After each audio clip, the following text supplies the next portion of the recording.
back for some more this year. You're looking live at Kit Field on the campus of the University of Colorado in Boulder for tonight's technical Pac-12 matchup. Yep. Between the University of Colorado and the Oregon Ducks. Yes, sir. Joe Paris, Derek Michelson here with you. Game 1 of the home season from probably, I think, the best playing surface in the MCLA. This is a beautiful field. Yep. Under the lights, it looks even better. The Buffs wearing their brand new gray jerseys tonight. They've got a great team coming into town tonight in Oregon. They are 19th in the country. They come in 4-0, Derek. It's going to be a high-powered battle. Yeah, I might have to debate you on one point there. This venue looks just about as good during the day as it does under the lights with the flat irons surrounding us. But, Joe, I couldn't agree with you more. This is going to be a great game. These are two teams that they're not the biggest fans of each other because that Pac-12 rivalry, although there's no Pac-12 in the MCLA, these teams, they understand that their varsity sports programs play each other, and it's developed a little bit of a bad taste in the mouth. Both these teams want to come out of here with a win because they want to prove they're the better, in a way, Pac-12 team, like you said. But really tonight we're seeing a battle of two different conferences. But I'm really excited to see this game. Oregon, they haven't faced a team that I believe is of CU's caliber yet, so it should be really interesting to see how they come out and handle this pressure first of all. But Colorado coming off a tough weekend as well. They didn't start the season as well as they had hoped, although they did have a pretty strong showing towards the end against Grand Canyon. I think that they didn't start as well as they would have liked to their campaign this year, but they stayed tough for a young team, and that's the most important part. So it'll be really interesting to see how that weekend carries over into tonight. And we're going to talk about our big matchup of the night. We've got some powerful players in the conference, in the country, and in the world here tonight. And number one on the field for Oregon is going to be the guy to watch, Grant Clifford, the junior attackman. He's only played in 4 games. They're 4-0. It's early in the season. He's already scored 22 goals. He was named an All-American this week by Inside Lacrosse magazine, and he's the guy to watch. We were talking with assistant coach Marcus McCain this afternoon, and he said, yeah, Grant's our best player. Yeah, I mean, he's definitely a guy to watch, that's for sure. Anybody that's putting a little over 7 points a game on the board as their average. Granted, it's like you said, it's early in the year, so that number may go down as the year progresses, but, I mean, that's just unreal. He's putting up more points solo this year so far than many teams put up in a game, to be honest, full teams. So just an unreal effort for him so far this year. He's doing a phenomenal job. But a lot of that, as you mentioned, we were talking to Marcus McCain, is also coming from one of his fellow attackmen there, number 4 for Oregon. It's going to be Michael Marcotte. These two, according to Marcus anyway, Coach McCain, they've been playing together since, I think he said they were 5 years old or something. Fifth grade, okay. I knew there was a 5 in there. You got the 5. Congratulations. I mean, these guys have been playing together forever, so the chemistry has just got to be unreal. I'm excited to see what that actually looks like because it's a special moment when you see two guys that know where they are on the field without even looking at each other. You see some pretty creative plays at that point, and sometimes that's hard to defend. And for Colorado, that kind of segues us, Joe, into Jensen because that's the biggest key. Colorado has got a really young defense this year. A lot of their guys, all their starting defenders from last year, pretty much all graduated. So these guys is a really young group, so it's going to be on Jensen, even though it's only his second year. He's only that sophomore here at Colorado, and it's really only his 3rd semester here at Colorado. But it's going to be on him to make sure that he's up to the task. He's going to be having to position his defenders. He's going to have to be a pretty vocal leader out there on the field. But just knowing Jensen for a year now or so, I think he's got it in him. So it'll be really interesting to see how he comes out tonight. First homestand of the season for the Buffs. Jensen Makarov, only a sophomore, and in his freshman year, he, of course, took Colorado all the way to the national championship. And in the first game of the year, Colorado played Grand Canyon University, a very great team, obviously defending national champions. And Jensen had a really hard first half there. But really, since the second half of that game, a game that Colorado was down by 9 at one point, came all the way back to take the lead against GCU and ultimately lost by a goal, he turned it around in the second half of that game and against Arizona the next day. And he did. And he's so far out of the gate this year, he's struggling a little more than he had in the past last year. Last year, for the entire year, he was actually just under 60% save percentage. So pretty phenomenal year for a goalie last year, especially a freshman, albeit a transfer from University of Maryland. So we know he's got talent. But this year, not quite the same numbers starting off, but we expect those to pick up, again, as he just gets more familiar with his young defenders. These guys haven't been playing together nearly as long as the attackman duo that we mentioned earlier for Oregon, so they're going to have their hands full tonight. But like I said, I have faith in Colorado's defense. They've always got a phenomenal system. Coach Galvin, one of the best coaches at Colorado's head coach, Coach Galvin, at bringing the next guy up, basically, and making sure everybody knows what's going on. And I'm excited to see what they pull out tonight. Make sure to keep the conversation going online on Twitter.com. Make sure to send us your tweets at Joe Paris, at @DMichelson_. During halftime, we'll be fielding your questions, as well as, well, hopefully, we're trying to get some interviews going on, huh? We are trying. Get some interviews. We will probably have Marcus McCain, assistant coach from Oregon, who was an assistant coach at Colorado the last few years, joining us post-game. The national championship year, actually. Yes, he was there. I think we're getting ready for the national anthem. So here momentarily we will step aside. We're a minute and a half away from game time. It's going to be a very it's a fun night in Boulder. People are still approaching the field. Colorado will be wearing their brand new all-gray jerseys. Of course, Oregon, well, they always wear something nice. Tonight it'll be the yellow tops and the black bottoms. And this is going to be a great matchup. Oregon really has turned it around since last year. They had some big transfers coming in. Of course, Grant Clifford, the way he's played through 4 games, it's hard to not say he hasn't been one of the best players in the country. But we are going to step aside for the national anthem. We'll be right back with Face Off in a few minutes.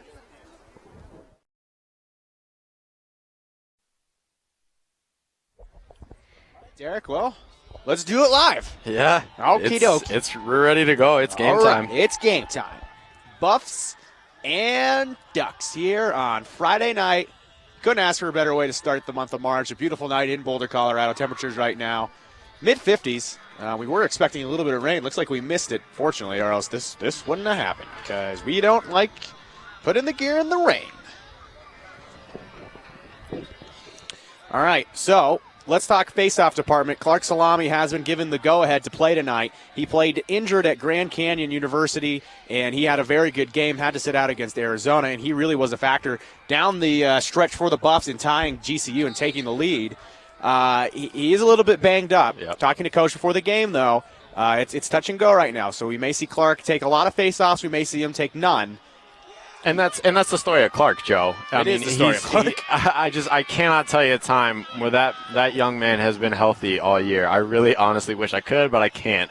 He's always battling some sort of injury, it seems. So he's accustomed to playing injured. Right now, he looks like he's got some confidence about him as he's walking out to the starting lineups here. So I think he's going to be all right. I think he's going to be ready to go. And I think it's going to be a good one for us here tonight. Somebody else I'm excited to see back on the field, too, for Colorado is John Clayton, senior attackman for the Buffs.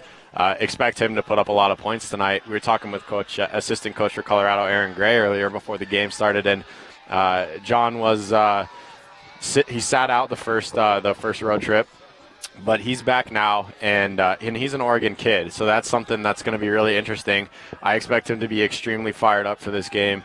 He chose to come to Colorado instead of staying out in Oregon, so we'll see if that has any effect, if he's extra motivated tonight, but should be an interesting one for us. Clark Salami's out there. He's not going to take the face-off. He's going to start on the wing, so we'll see what Clark does with the long pole. We are underway in Boulder. Thank you for joining us. Colorado will grab it and move it the other way. It'll be Simbo Simbowski who will win it. Colorado will lose it, though. Ball down, and Oregon will move it into the offensive half. It'll be Chris Damewood. Damewood will play it off. Marcotte will travel down the near sideline. Marcotte has a great team chemistry with Grant Clifford, so watch the 1-4 connection. And you're going to watch tonight. Grant Clifford, he's a big boy. He's going to sit right on the doorstep of Jensen Makarov and try to do his work. Right now he's being sealed off right in the slot by Jordan Shaparsky, so we'll see Shaparsky go after Clifford all night long.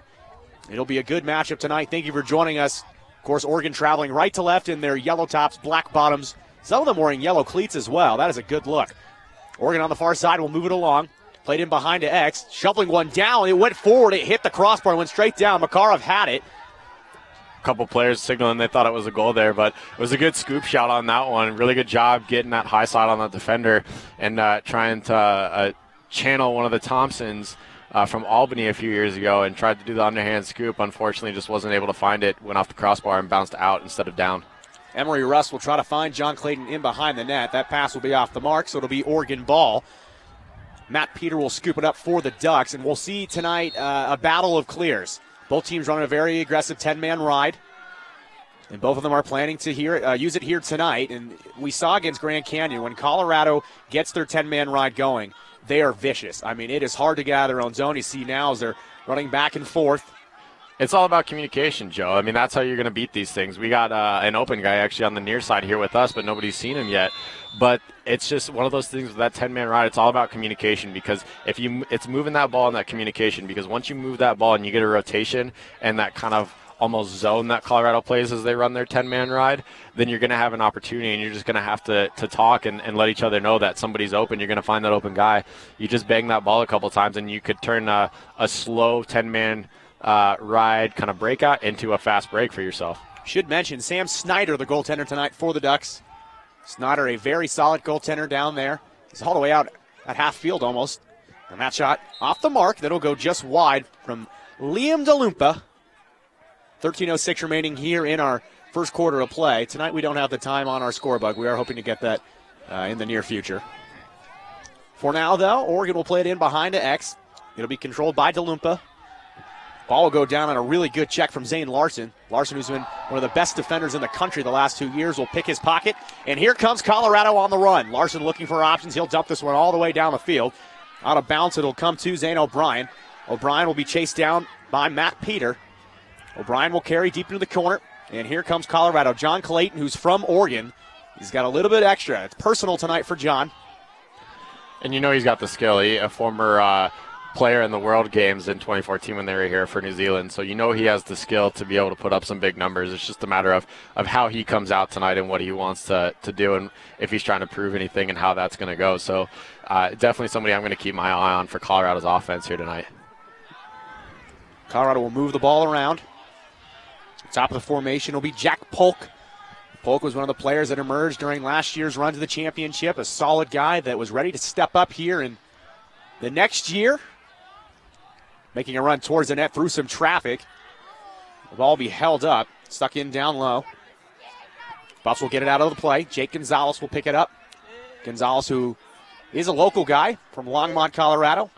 Over now to John Clayton. Clayton will take a shot and he scores. John Clayton will make it 1-0 Colorado. Got to feel good for Johnny. Yeah, definitely first game, first shot, I believe, and first goal of the year for him. So definitely a big first right there, but did a good job sealing his defender off with his body. He's kind of one of those, he's not the biggest in terms of the strongest guy out there, but he's just a really tall, lanky guy, Joe, and when he kind of leans in like that, all he's trying to do is just keep his stick away from that defender and keep that defender's stick on his hips so he can free his hands up. And when he does that, he has an opportunity to put away those quick daggers like that, and it's going to come down to wrist speed for him at that point. But again, like I said, playing in those World Games, he got a lot of experience to get against a lot of really good close D guys, so he knows what to do and how to operate in close windows. So easy goal for him right there. We're trying to figure out our camera. We're in close quarters here. We were trying to be up on a scaffold tonight, but there's a lot of wind, and it didn't work out. So the camera's in an alternate position tonight, so bear with us. We're trying to make it level. Derek, is it level? It looks a little off. What do you think? Is it level on the screen, or do we need to adjust that? I think it's pretty good for now. We can adjust it at intermission. All right. Bear with us for now, folks. Game one for us, too. Jake Gonzalez will fire one deep into the night sky. We'll zoom in just a touch. There we go. All right. This is what we got. We're playing with what we got. We have the best scorebug, so that's there. Good job, Jay. Good job there, Derek. You did a good job on the scorebug. I appreciate that. Down the wing will come Polk. Polk will fire one. Will go in behind. That one will go wide. So Carter Escada will back that one up. Buffs are rolling here early. 1-0. Colorado leads with 11:09 remaining in our first quarter of play from Boulder, Colorado, Kittredge Fields on the campus of the University of Colorado. A great turf field. The lights illuminating it. The women's team in the NCAA Division I play here. Polk on the far side will lose his footing a little bit, looking for options. He'll swing it to the top of the formation now for Gonzalez. Gonzalez to the near side for Clayton. Clayton looking to operate. Clayton comes around the bend, fires one. A good save by Snyder. Rebound will be picked up by the Ducks, and they'll head the other way. It'll be Eric Reister who will lose the ball there. Colorado's ride relentless. Polk will be tied up, picks right back up, and here they go. Peter will play it in down low. It'll be picked up there by Clifford for the first time tonight. He'll flip off there with Marcotte. Marcotte will slow it down. Penn Lukens shouting out the defensive orders for Colorado. Penn, a veteran here, his senior year. He's been with the team all 4 years. And an interesting note, the group of freshmen from the 2012-2013 team have played the national championship every year they've been at CU. And so that's high impressive. expectations. Yeah, absolutely, Joe. That's not something you hear every day. That's a good core group of guys, but it also takes a good second and third wave of guys, which is what Colorado kind of excels at. As you see, as we pay attention to how deep their bench is. Oregon with a pretty comparable bench to Colorado, but Colorado's got a huge bench, and every single one of those guys can play. It's not like there's really any weak links. There's just some of the younger guys maybe don't have some of the experience yet. All right, Derek, you're going to fix the camera because we're lopsided here. So you go do that, and I'll call the game. We'll try to stick with it here as he's got to fix it. We're figuring it out. All right. Max Wiesner, who had an unbelievable start to his Colorado career last weekend, is going to draw a penalty there as he had the stick up in his throat. Wiesner down on the far side now. He was actually the MCLA Player of the Week. Wiesner, an absolutely great addition to this play. Jack Polk will come in down the lane. So Colorado set to go man up here momentarily. Played a cross shot on net is a good save there by Snyder. And that'll draw us to their our first penalty of the game.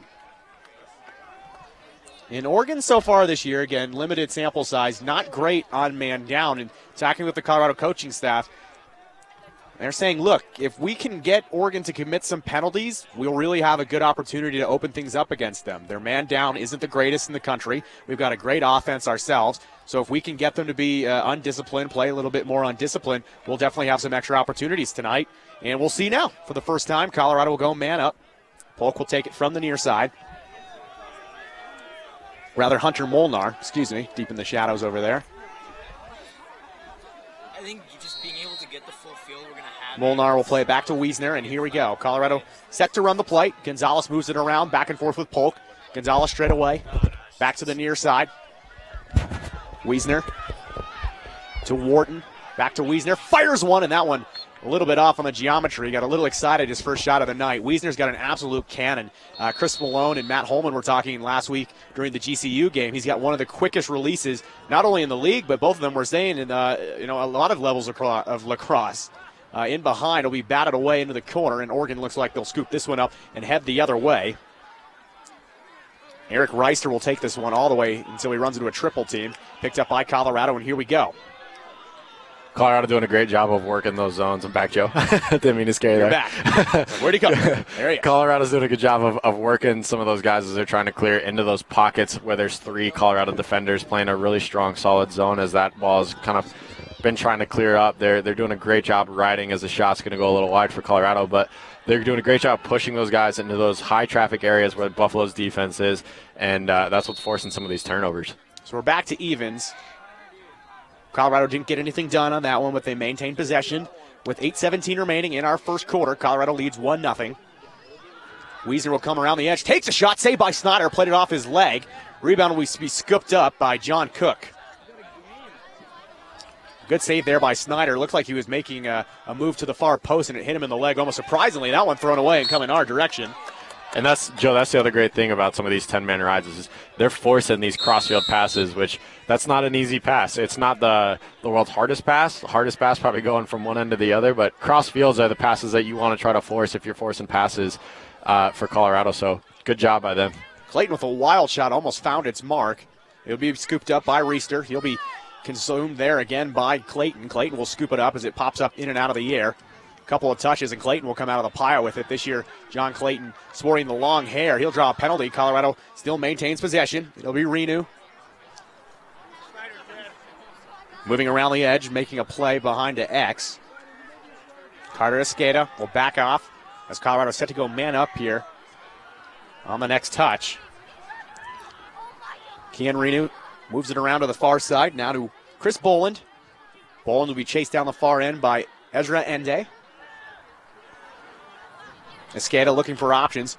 Sends one through the slot. That one will be picked up, though, and held onto by Wiesner. Wiesner back and forth now with Clayton. Clayton going man on man. Clayton will go shoulder in, making a little bit of space, and a wild shot finds its way into the back of the net. John Clayton will make it 2-0. He's got 2 goals. You know he's feeling it tonight, Derek. Yeah, and Joe, that actually, it may have looked wild, but it was actually pretty good control by Clayton on that one as he's coming in. What you see him do is you see him lower that shoulder, and again, similar to what we saw in that first goal, he's just driving down that alley using not so much his size because he's not a big bulk guy, but using more of his lengthiness and just protecting his stick with his body, kind of sacrificing the hips and the shoulder there to be able to get his hands free. And what he did is, even though it looked like he was kind of floating off balance, maybe falling over a little, he actually was able to set his feet and get his body in the proper position. He actually got a little more upright, so he had a better angle on that shot, and he was able to just work it right around Oregon's goalie there for a good second goal for him. Well, Snyder looked like he was looking to make the jump to cut the angle, but Clayton just snuck it in behind his shoulder. Yeah, and again, that's what him kind of popping up and standing up a little bit did, is it gave him that extra space, and he was able to twist his body a little more than you would have typically been able to do in a situation where you're out of control and falling down. So that's what tells me that he was actually in control on that shot, and he did a phenomenal job with it. So Symboski threw that one away off of a good face-off win. 6:43 remaining in our first quarter. Colorado leads 2-0 on 2 John Clayton goals. Thanks for joining us. Make sure to send your tweets in so we can answer your questions during halftime at Joe Paris or at @DMichelson_. And Colorado with that 10-man ride, relentless as we talked about. It's become really one of the hallmarks of this program in Boulder. Coach Galvin absolutely loves running that. And, a lot of Colorado sports teams will talk about using the altitude and try to run teams off the field, off the court, skate them off the ice in hockey. And that's really a fundamental that Coach Galvin is, held on to through his career here. Yeah, absolutely. One of the things that Coach Galvin loves to tell these guys in their initial meetings for the year is, and he actually has it in his PowerPoint. It's the greatest thing. He tells every single person that wants to play for this team, you have to love to run, and you have to do, not just to play lacrosse in general, but especially his program. I mean, these guys, their feet are standing still for maybe 5 minutes of a practice, so they are constantly moving, even during practice. And that's the great thing, is you practice how you play. So these guys are used to it for Colorado. Some of these other teams maybe expect a lot of teams expect these bursts coming out to start the game, the adrenaline rush. They expect the fast starts from both sides, but Colorado doesn't slow down. They don't stop. That's the thing, is they're so used to running this much that they just keep going. Gonzalez back to Wiesner. Wiesner will rotate to the near side. Will handle off a bounce to Ben Wharton. Wharton receiver return pass and move it around the edge straight away. Back to Wharton looking for an inside pass to Polk, and then he'll go around the edge to Gonzalez, trying to handle around a pair of defenders. Swing pass over to Polk. Polk takes a shot and blocked away, actually. I don't think that one ever made it out of the basket. It'll be brought all the way down by Peter. Peter with the long pole will run it all the way into the offensive zone for Oregon, so we'll see if they can get really their first sustained possession where they can get something going. Colorado's done a good job on the limited Oregon possessions to knock that ball out for some ground ball battles. And Colorado, I mean, you talk about running. They're also a great ground ball team, always have been. They spend a lot of practice working on those ground balls because, I mean, that's how you decide games is possessions. And when that ball gets down there, Coach Galvin expects 2-3 guys to get over there and scoop it up. And then the Colorado philosophy on ground balls is one scoop. You don't want guys taking multiple passes at it, because that's when you get those kind of skirmishes and you get those huddles of guys trying to get that ball. And that's never a good situation, because whoever comes out of that probably has an extra opportunity. But that's the philosophy of Colorado. One scoop, then a couple passes, bang that ball around, try to find that open guy or get that matchup you want. Finnegan will come around the edge. That one goes off the pipe. Good play by Finnegan. Just couldn't convince it to go home. Jake Gonzalez will scoop it up on a hop like Derek talked about and head the other way. Gonzalez looking to lead the rush all the way. He's going to the goal. Gonzalez will switch hands, gets consumed by a double team, somehow slips through it, gets rid of the ball wildly, and that one will bounce into the protected netting behind the play. A good play, though, by Jake Gonzalez to not only scoop it up on defense and advance it all the way down. And Colorado, sometimes they get caught with these, they try to use these stretch passes end to end, and that's where you see a lot of dropped balls. Yep. So Colorado really likes using the legs, using the speed, the love to run, as Derek talked about. Polk comes around the near side, stops up, switches hands. Gonzalez moves it around one more time. 4:30 remaining in our first quarter around the edge. That will be a bounce shot off the mark from Gonzalez. That one will bounce out of play, but it'll be backed up by Colorado.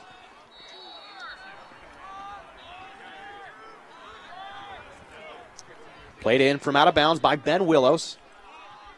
Polk will take it from the far side. He'll make a run down the alley, takes a shot. Looks like his stick was lifted at the last second by Snyder, who stepped up. Colorado will take it again, though. Willows to Clayton. Gonzalez. They'll move it around now to Mitch McCannon. Back to Polk to Clayton. Clayton takes a shot. Snyder saw that one all the way through, and he'll hang on and try to outlet it down the field. A really good grab with one arm by Kuchta. Kuchta will be chased down. Sticks with it as he'll draw a double team. You saw Makarov behind the play step out on the 10-man ride. We'll get a referee's whistle. And he stepped out of bounds. So the black, I don't know if you can see at home, the black line is out of bounds here. The guys sometimes will run down the field and see gold lines as well. The gold lines are for the women's team. For women's lacrosse, the dimensions of the field are a little bit different. So the black line is in and out of bounds for the MCLA. So some guys will come in and really, I mean, especially in the first quarter, first time playing in Boulder, they'll see the gold line and run towards it, and they'll just run out of play. And I know it's easy to say for us standing up here, but that's a coaching thing. Oregon was here excessively early today. They were here, actually, Joe, about the time we got here, a couple hours early, 3 hours early almost. So that's one of those where you want your guys take a walk around the field, figure out what's going on before you actually put those pads on. So I'm going to chalk that one up to coaching. They just got to be a little smarter with it. They got to know their lines. And a great shot there coming on a little of a fadeaway from John Finnegan. There was a flag down. But that will be negated with the Finnegan goal. I think Colorado had too many guys on that side of the field trying to play defense. Can't have that. So Finnegan will make it 2-1. 3:12 remaining here on our first quarter. The wind finally coming in. Temperatures kind of cooling down. It was almost too nice at face-off. Can never be too nice, man. There can never be too nice in Colorado. Well, on Sunday, we're going to have a beautiful day, a 1 p.m. game against Boise State. We're supposed to. It's Colorado. We'll see what happens. It could snow. We don't know. You never know. You got 6 feet of snow. Yep. Weatherman. So you're talking to Coach Calvin. Do you know what weatherman means in Latin? No. Liar. All right. Fair enough. That's not true. I made that one up. Hey, I bought it. Okay. Also, I've got some land to sell you in North Boulder. Oh, okay. 3:12 remaining in the first quarter. Colorado did win the faceoff, still down. Looking to make the scoop and run up the field will be Emery Rust. He'll scoop it, and he'll do the second part of that, run it. In down low from Rust to Clayton. Clayton with the main outside the helmet. Clayton played for Team New Zealand during the World Cup of Lacrosse at Dick's Sporting Good Park in Commerce City, Colorado 2 summers ago. Clayton from Oregon, as we mentioned. His brother played at Oregon State. So he's got a little bit of extra meeting tonight, as we talked about in the open. And behind to X for Escada. Back to the near side for Willows. Willows will move it around the corner. Emery Rust straight away waiting for a little bit of a move from Wiesner. Wiesner will collect the pass and come down the left side. He'll fire one. That one was collected a little bit by the goaltender Snyder. It also hit the body of Wolper. Colorado's still trying to get their subs out, so I'm a little surprised to see them pressing as hard as they are right now and not allowing some of those guys to catch a breather. Well, Clayton got around the corner, couldn't pull the trigger, got a little bit of that one taken away, but Snyder will make the save. 2:07 remaining in the first quarter. Oregon will move it up the field. It'll be Lucas Piper. Piper will trot into the near zone. Will be picked up on defense by Kian Reno. Jake Marcy now with it. Will handle with one hand. He'll be tracked into the zone by Zane O'Brien. They'll move it around the edge. Colorado doing a really good job sealing off Grant Clifford. You can see him on the outside of the crease, and standing right next to him is Jordan Shaparsky, giving him the one-on-one treatment he deserves. I mean, he's earned that. Yeah, and Shaparsky's a weight room guy. He's one of those big guys that will put you on your butt if you're a little off balance. So definitely a good matchup there for Colorado. I think that one actually slightly edges to Colorado's favor. In fact, I don't even think that they've gotten the ball inside yet to Grant tonight. Nick Gilbert with a good shot. Better save there by Jensen Makarov. Up the field comes Colorado with some speed as O'Brien. O'Brien finds a man turned around. He'll take a shot. Goes just outside the bar. O'Brien doing a good job getting the defender turned around. Took the opportunity, just missed it outside. Ball stays here. 1:13 remaining in the first quarter. Kept alive by Colorado in the corner. It's Molnar. Hunter Molnar trying to spin around on the defender. Gets around, takes a shot. Saved by Snyder again. Rebound will bounce out to Colorado. Behind the net, it will trickle out of bounds. Picked up by Kelly Stavig. Stavig up top now to Clayton. Clayton will rotate it around. Gonzalez gets a touch. Over now to Polk. Polk, one of the bigger guys out there for Colorado, takes a shot and he scores. Jack Polk bounces it just inside the bar. 3-1 Colorado. That was a great job by Clayton. Clayton basically came through and got out of the way, in a way. But basically all he did is he cleared his guy out of that area and allowed his teammate to kind of circle above him up top. It was almost like a moving screen in a way, except he wasn't obviously trying to set one, so that's why there was no call for anybody concerned about that. But he was just clearing space, and when he left that pocket open, he left a good 5 or 6 yard bubble there for his teammate to come in and just take a nice, good, solid shot, and was able to sneak it past. So under a minute to go here. Oregon will win this faceoff and head up the field. Picked up by Chris Damewood.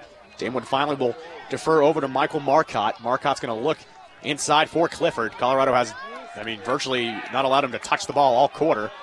Marcotte looks to be a little injured here. Oh, he does. Marcotte goes down here behind the play, and we're going to get a referee's whistle as I think Marcotte might have done something to the leg. He's having a hard time on his left knee, and if Oregon were to lose Marcotte here, that would not be good. He trots off all right. Maybe he just kind of... I think it was a check that snuck a little low and might have clipped him on the kneecap there, but good job by Marcotte using that speed to get the ball around, but Oregon really needs to start playing a little more to team ball right now. They're not seeing a lot of passing coming from them right now. A lot of guys just holding that ball, trying to make a couple dodges, which isn't always the best offense because if Colorado defenders, they're a pretty solid bunch. They're strong and they're good fundamentally, so you're not going to beat a lot of guys one-on-one consistently, so that's not the best way to win this game if you're Oregon. Nate Geck with a really good spin of Rooney. Can't quite get the shot on net. Thanks again to everyone who's sending in your tweets. We see them coming through, and we will be getting to them at halftime during our Radio 1190 halftime show. Derek and I are going to venture out into the field. We have the stick mics out. We even have the Pac-12 flags for the mics because we thought, it's a Pac-12 matchup, so we should get the Pac-12 flags. So halftime show, it's going to be fun. We've got some fun stuff. And Emery Russ will run that one all the way across the field as time will expire on the first quarter of play after one. Colorado leads 3-1 over the Ducks. And Derek, we were talking pregame. We thought we'd see a lot of goals here tonight. And it's a pretty good start to the first quarter, but you got to feel like this game's going to open up a lot here in the second. Yeah, we'll see if it does, Joe, because one of the things that we alluded to pregame that we haven't made a big deal of yet is Coach Marcus McCain's return to Boulder. He knows this system. He was here just a couple of years ago. So one of the things talking with assistant coach for the Buffs, Aaron Gray, earlier before the game was, they're going to have to try to throw a couple of wrinkles in there because and it's one of those things where, unfortunately for Colorado, they know your playbook, and there's not a lot you can do to adjust it in such a short amount of time. So Colorado, they're doing a pretty good job adjusting to somebody that knows their playbook pretty well. But Oregon, like I was saying there towards the end of that first quarter, not doing a good job really moving that ball. And so, Oregon's got to step it up in that way.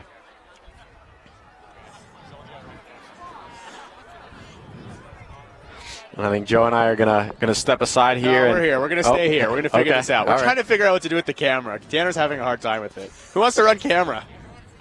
Everyone's leaving. Cyrus, come run camera. Okay, fine. Derek, you're gonna run camera for a second because Cyrus says you're gonna jack it because he's cold. Just take this. Oh, hi, Zach. All of our friends are here at Kittredge Field. People still filing in. We've got a few hundred people here. This is awesome. It's a pretty common CU game. I mean, a lot of the alumni that live in the area, we see some of those CU sweatshirts roaming around the sidelines. Those guys like to come back and cheer on the Buffs. But, it's a pretty packed house for us here. Yeah. Who wants to run camera? Anyone? Does anyone want to run the camera? What? Who? Come run camera. Get up here. You're wearing a Red Sox hat. I'm good with that. All right, looks like one of us has to run camera, Derek. I'll switch with you. Let's switch sides. Derek's going to run camera now. I'll run graphics. Oh, we got a cameraman. Okay, Jake's going to step up. Do you have any idea what you're doing, Jake? Because we don't. Okay, so Jake's going to follow it like it's a little bit like hockey, I guess. I don't know. Just stay out. Just stay far out. The miracles of college broadcasting. Oh, he's got to take everything out of his pockets. You can put these on, too. Cool. All right. Second quarter ready to go here. We got a whole crew. Yeah, it's a little colder up here, isn't it? Underway, though. On the face-off for Colorado will be Simbowski. He'll win that one to Clark Salami. Salami will bring it over midfield, looking for a little bit of a swim move there. Loses the ball out of the basket. Bodies go flying. Still loose on the near side. Coming after it will be Hunter Molnar. And we're going to get a flag as... It's going to be a slash here for Colorado. Or against Colorado, I should say. I believe it's only going to be, not sure how long actually. We'll see what they said on the other side. I'm not sure how egregious they thought that one was. Teams will switch sides of the field as customary in sports. Looks like it's, I want to say I just saw a minute. So looks like Oregon's going to have a minute of a man up here. So it will be a slashing call on Colorado. I can't see the jersey number from down here, Derek. So Oregon will get their chance here on the man up. Kuchta will move it around. We'll see if Clifford will finally get an opportunity to do his work on the crease. A lot of noise coming now from the Colorado sideline.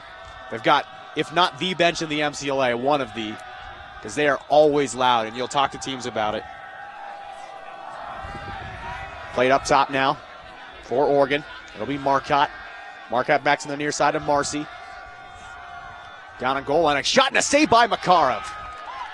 Makarov with a great save there, getting to the spot before the ball, and Colorado will move it out in transition. Steal man down.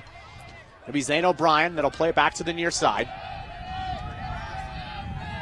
13:54 remaining in the second quarter. 3-1. Colorado leads as indicated by the beautiful score bug on the bottom.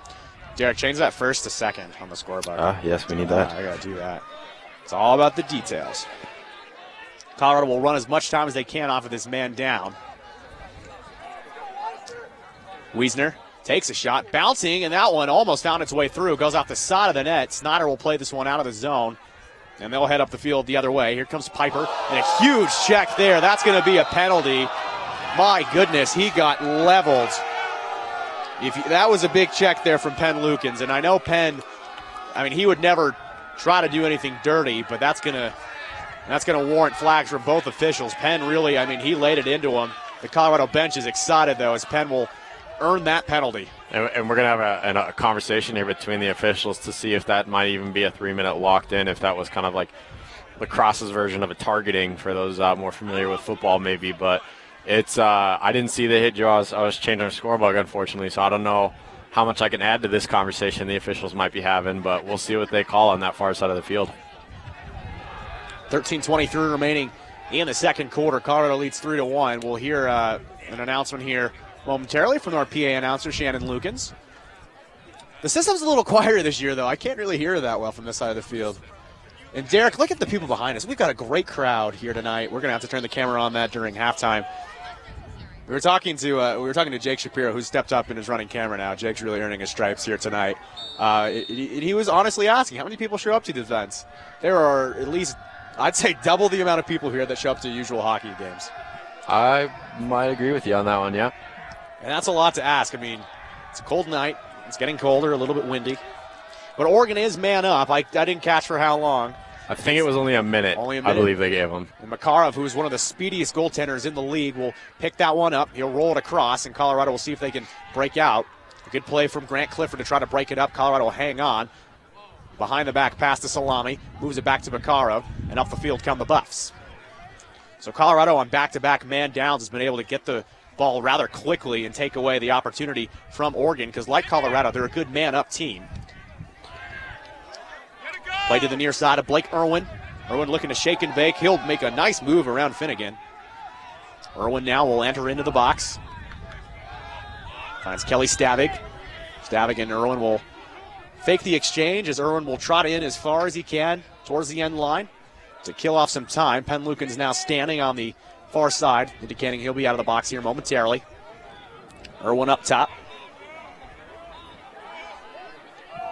Around the edge comes Boland. Boland looking for a crease, couldn't get through. Boland back to Stavig. Stavig looks to go to the left. Haugen will poke him there, picks it right back up though. Haugen will chase him around. Buffs will stick with it though. Kian Reno. Kian will make a move around the defender. Kind of caught up in his chest was Haugen. And this one will sail out of bounds. Should stay here though with Colorado, and it will. Looks like we also had that penalty released, I believe, if I'm counting correctly.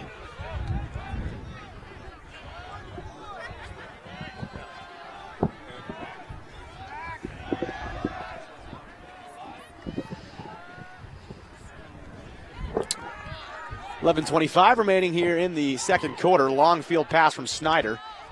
It'll bounce around the front of the Oregon bench. It'll finally be picked up.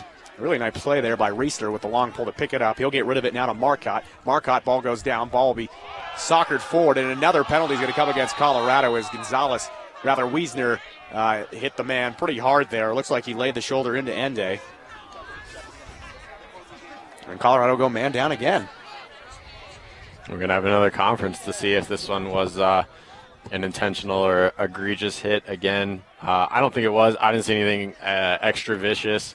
I'm expecting a pretty similar penalty that Colorado got the first time with Penn Lukens, but definitely not something Colorado wants to continue. You never want to continue the parade to the penalty box. That's how you lose games. So Colorado's going to have to play a little smarter here, understand that the officials are calling this game tight, and maybe not try to take some of those extra liberties or extra checks that sometimes line themselves up nicely, just instead play fundamental defense, try to get that ball. Sometimes there's just not much you can do. Got some tweets coming in, one coming from Tara O'Brien. Tara says from San Diego, go Buffs. Colorado's got one of the most diverse rosters in the country. They've got guys from every pockets around the U.S. Of course, John Clayton from Oregon's got roots in New Zealand, so we've got a little bit of We're international, Joe. International feel for Colorado. I just got word that our crew will be coming back eventually. Oh, well, We're going to go get jackets. Did you hear that, Greg? They're going to come back. So that's good. Our crew. Greg O'Brien, our engineer, who made this happen tonight. You see him, buy him a beer. Turnover for Colorado. They're going to take it back the other way. All the way down the field for the Buffs. Clayton fakes and scores. John Clayton. That's a hat trick. That's too easy. For a guy that talented, that is way too easy. Oregon, I think, caught a little off guard. That turnover, it just popped right into the stick for Colorado. And Zane O'Brien just was able to take it all the way down the field with pretty good quickness. And it was a quick 1-2 pass, and Colorado with the goal. Greg, are you going to do graphics? Show Greg how to do graphics. All right. 4-1 Colorado. This is great.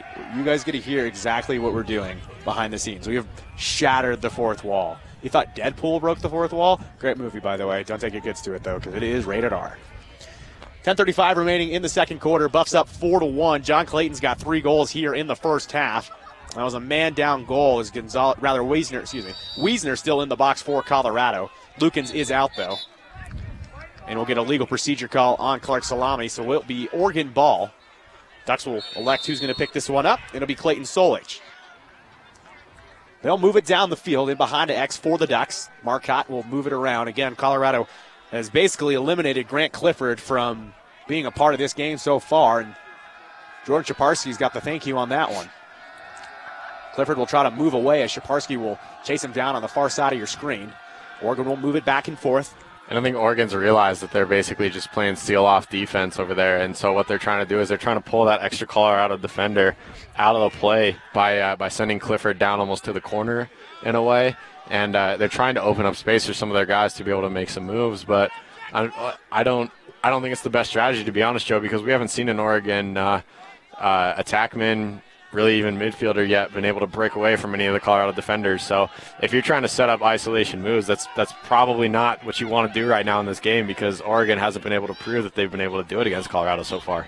Buffs force another turnover, though, man down. We are back to even strength as Jack Polk will make a run from straight away. Polk trying to get some speed, jumps and fires. That one will miss the outside post. Stays here, though, with Colorado. 9:27 remaining in the half. And I do want to talk about the ground ball that Clark Salami got on the other end. Clark battling for that one with the long pull.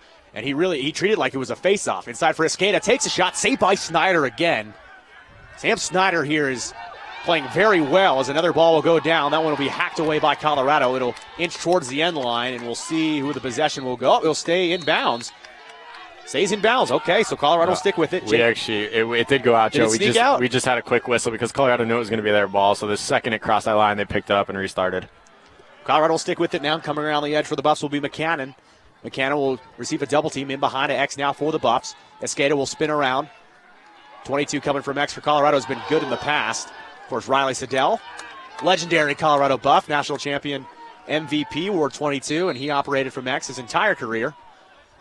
Escada will take the 22, spinning around the near side, and that one will sneak its way in, and a foul. Ben Wharton with the goal. That'll make it 5-1 Colorado. What a play by Ben Wharton. I mean, he's not the biggest guy out there, but he made it count there. Well, and he's strong. He's one of those guys that's got that deceptive strength that some of these lacrosse players will have sometimes, where they're not the biggest, bulkiest guy on the field, but they can take some of those hits, and there's just great focus by him as he's coming underneath on that dodge. And he knew he was going to have some pressure. Anytime you're attacking the crease, you know you're going to get hit. So good job by him to just accept that fact and just keep his focus on where he wanted to put that ball.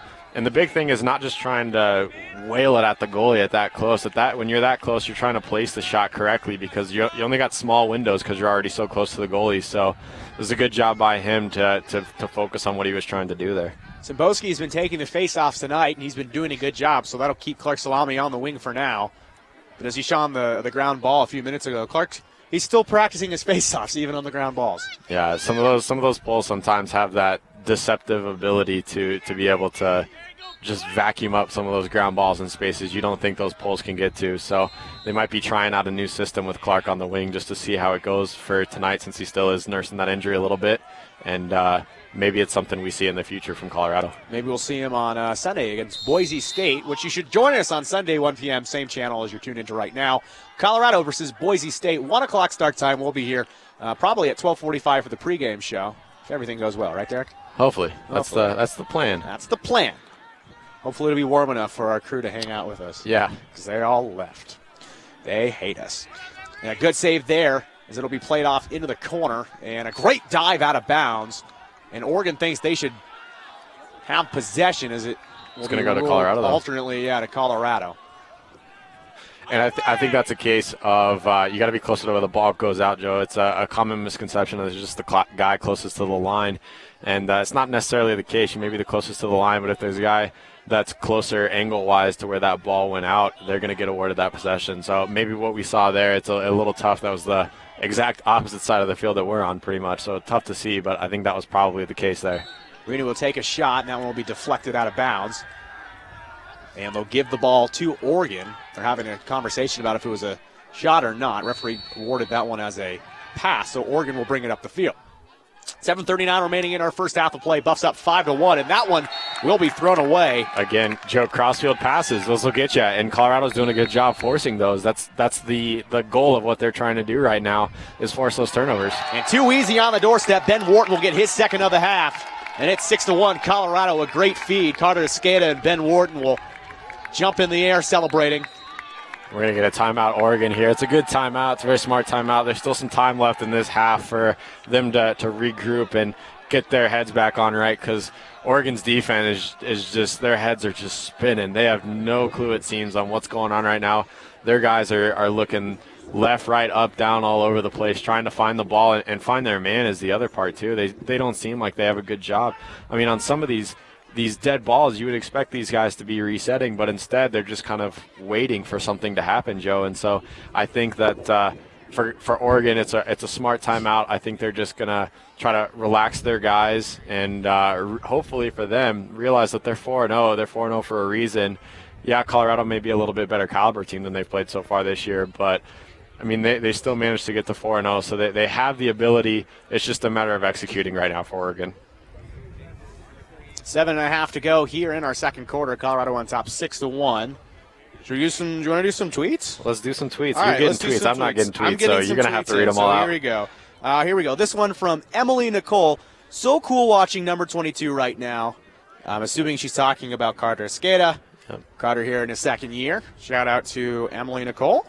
All right. What else do we got here? Oh, my boy, John Cranston. Here we go. John says, biggest difference from this year's team to last year's? That's a good question. For the Buffs. That's a really good question. You know, you got a lot of the same pieces, obviously, but you know what? I'll tell you what the biggest difference is, Joe. Okay. The biggest difference is former assistant coach, kind of a first assistant, if you will, Marty Taffet, no longer with the program, and that was the defensive coordinator. So you kind of have a double whammy for Colorado. You lose a lot of your veteran defenders to graduation, and also your longtime assistant coach. I think he's actually the longest staffed coach. I think he was actually here a little longer than Coach Galvin even on this second stint by a year. So you lose a lot of knowledge there. Coach Aaron Gray is doing a great job stepping up, trying to fill those shoes, but definitely literally and figuratively big shoes to fill. And Colorado is doing a good job so far here tonight, but we haven't seen a lot of their defense, so it's hard to say for sure, but it seems like they're doing a much better job tonight. Marty Taffet, though, not out of Lacrosse. He's now coaching his high school that he went to. I went to as well, Cherry Creek High School. So Marty moved down south from Boulder down to the Denver area and was unable to stick with the team. We do miss him, of course. Shout out to Marty, who is, if he's not here, he's definitely tuned in. But yeah, talking about the differences from last year, and defensively, Colorado, I don't want to say they're not limited because there's still a Colorado defense that is very accomplished, as you're seeing here. I mean, they just illustrated that for me as Jackson Marlowe will move it over. And if we look up, we got an opportunity here. Pass a little behind him, though, unfortunately. Wharton almost grabbed that one out of the air. Skater will chase down. But talking with Coach Galvin after one of the practices before they headed to Arizona, he said, we're just trying to keep things simple. We're not trying to run, fancy sets. Oregon will bring it in down for Marcy. Marcy will defer to the outside. Shot on net. Saved by Makarov. That one off the stick of Grant Clifford. Clifford's got to be frustrated out there. On a bounce, it'll be picked up and brought the other way by the Buffs. It'll be Zane O'Brien. The shot seemed a little rushed there from Clifford. He really didn't have a great angle, so he tried to compensate by going low to high instead. What a save by Snyder there. That one went off the shaft of his stick and went flying into the night sky. It'll stay here. John Clayton will scoop a ball up on the end line. Official's going to make sure he's okay, though. No helmet issues, and there's no concussion, but looks like we're good to go. He went shaft to helmet to out of bounds. That was a powerful shot, though. A good run by Zane O'Brien. Nate Geck will take it for Colorado. Geck will move it to the near side. Buffs looking for options as Charles Richard will play it.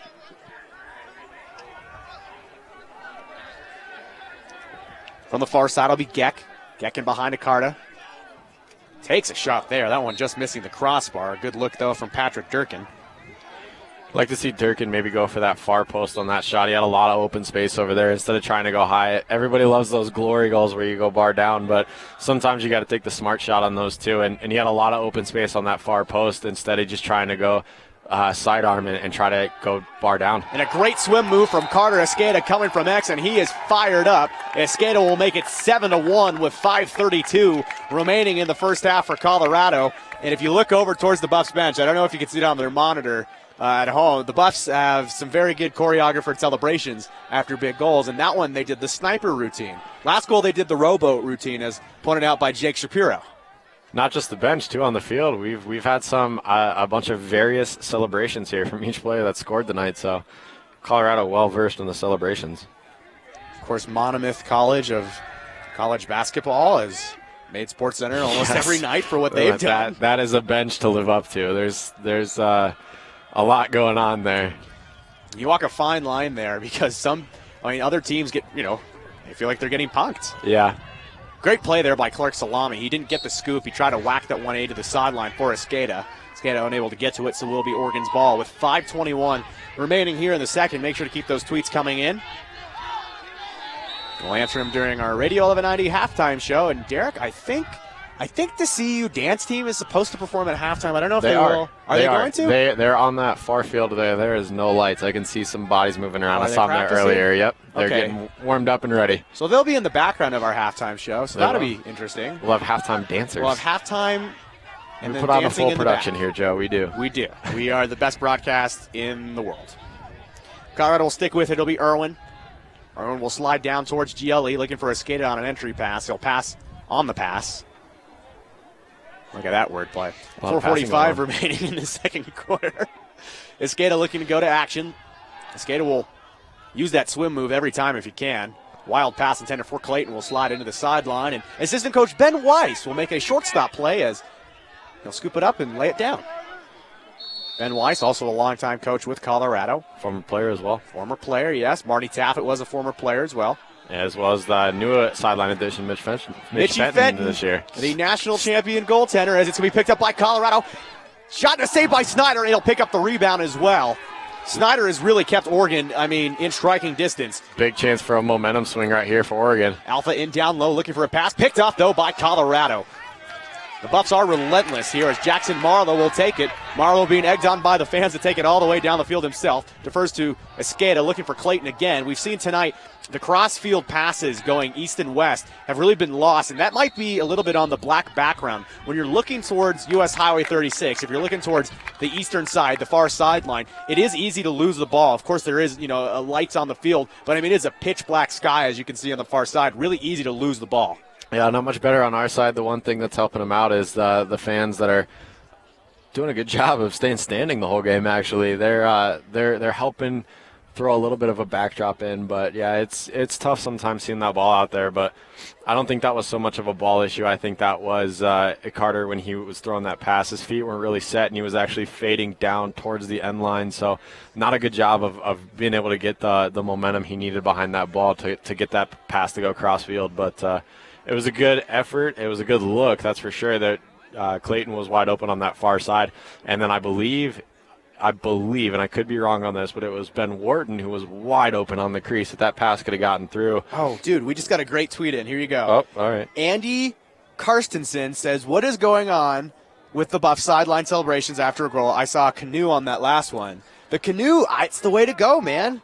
I think that one might have been, I'm not sure if they came up with it on their own, but I know I saw that one in the Under Armour All-American game, I think 3 years ago now.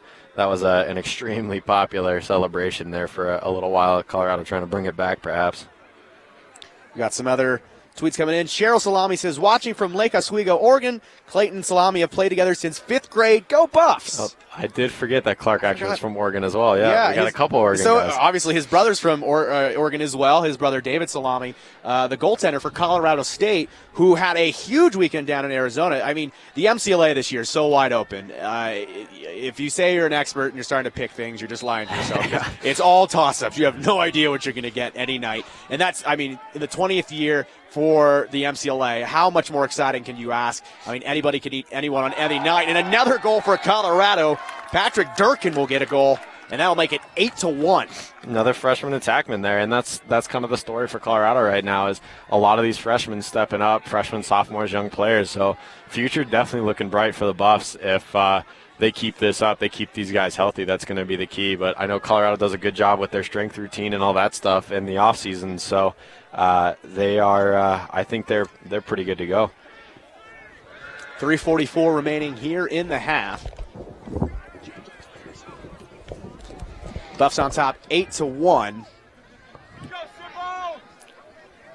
And it's been a good night for Colorado. It's tough to go on the road to start the year, especially when you start the year against the defending national champions at the time. A top team in the country, obviously. GCU, still a top team in the country. They will be the entire year. Picked up by Oregon, those are going to try to get things going here.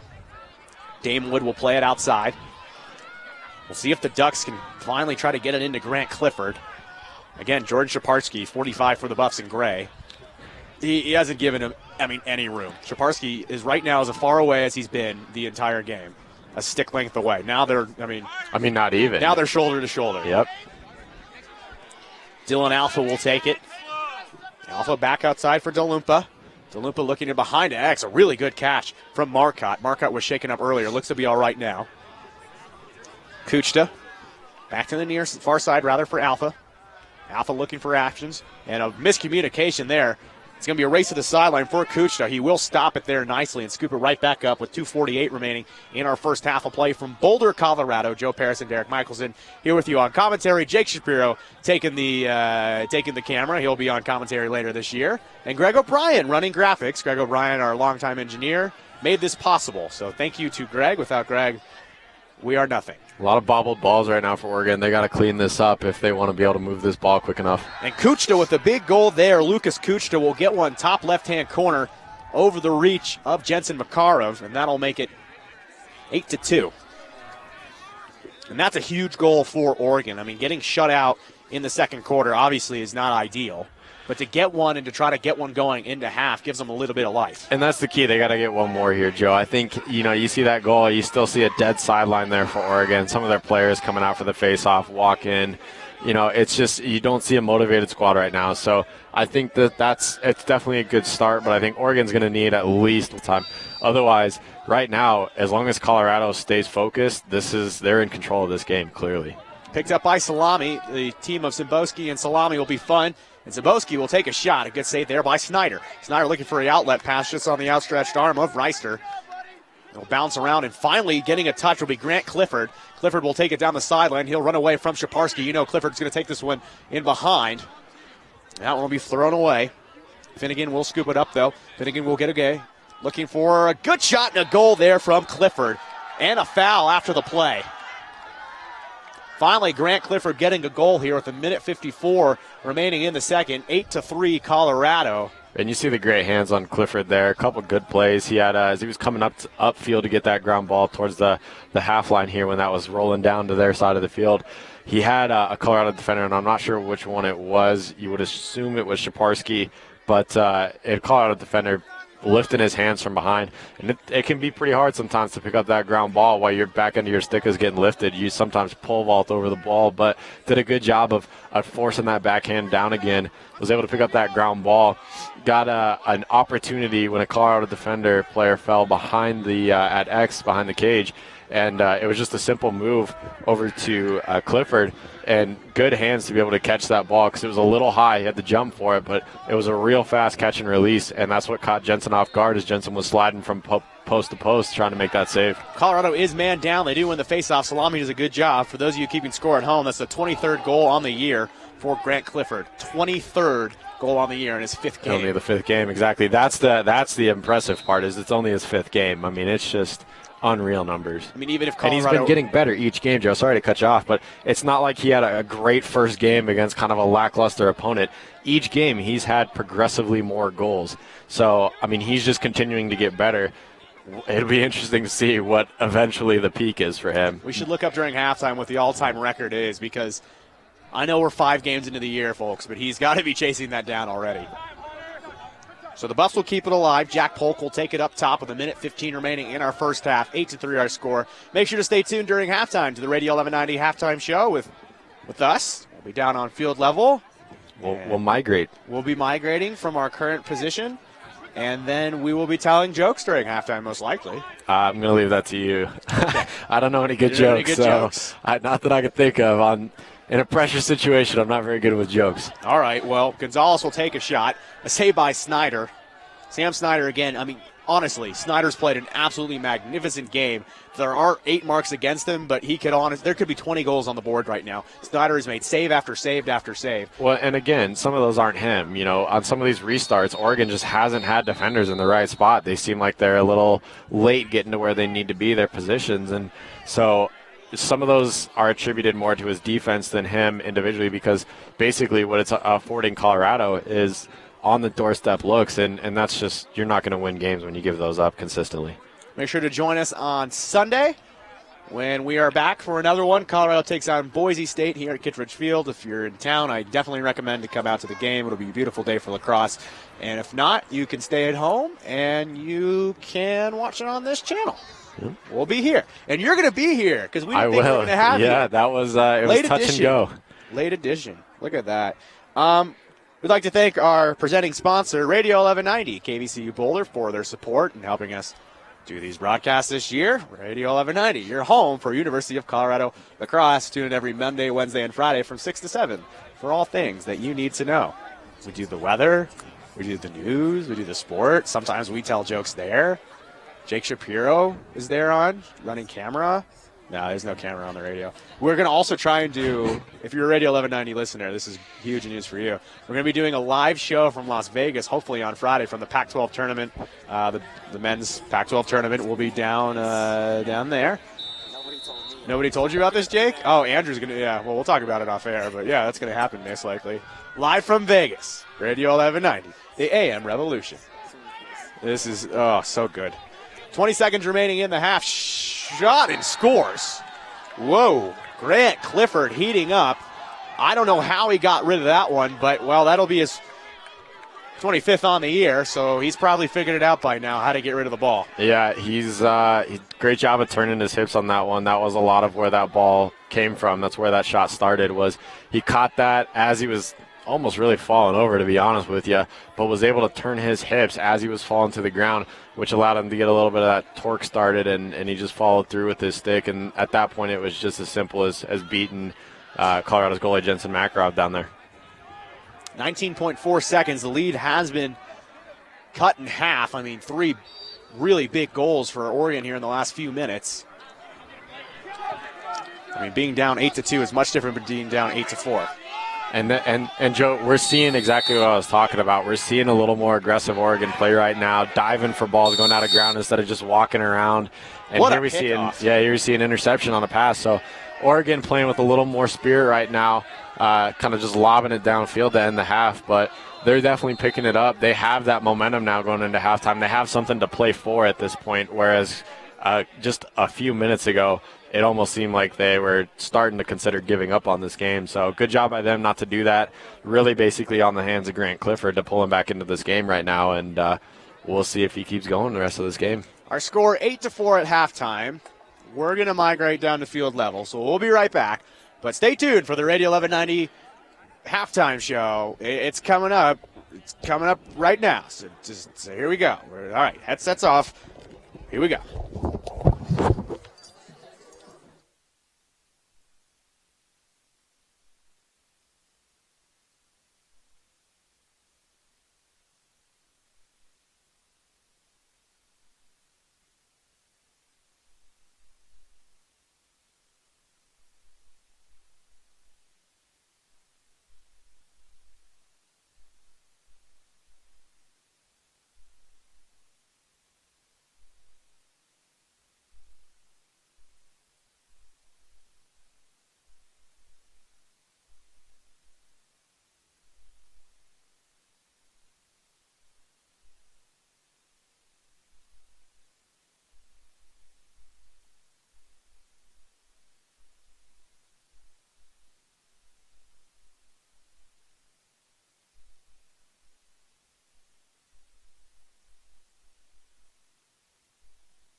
Halftime show. Yep.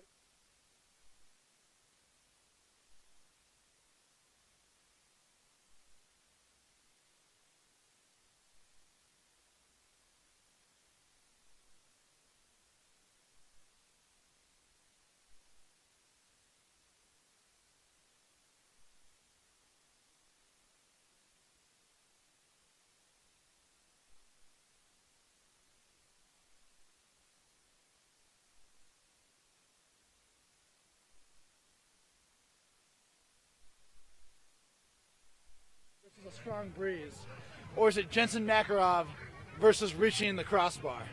I think those are both valid questions. They might be. Which one? If you had to pick one? Right now, there's not much of a breeze, so I'm going to go with Jensen versus the crossbar. Look at this. We got Rowan Slosh joining us. This is a great crowd.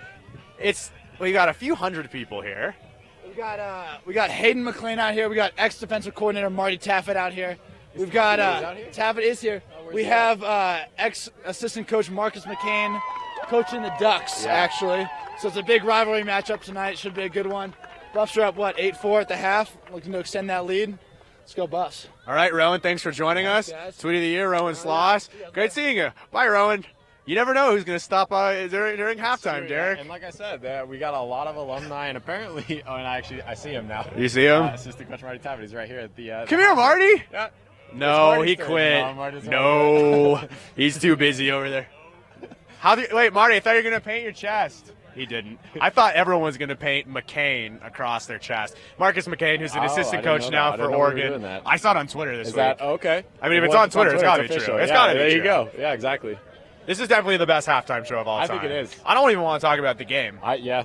Cyrus Allen's back. Oh, good. Our crew's back. They have coats and gloves and sweaters and all kinds of things. We got all kinds of things.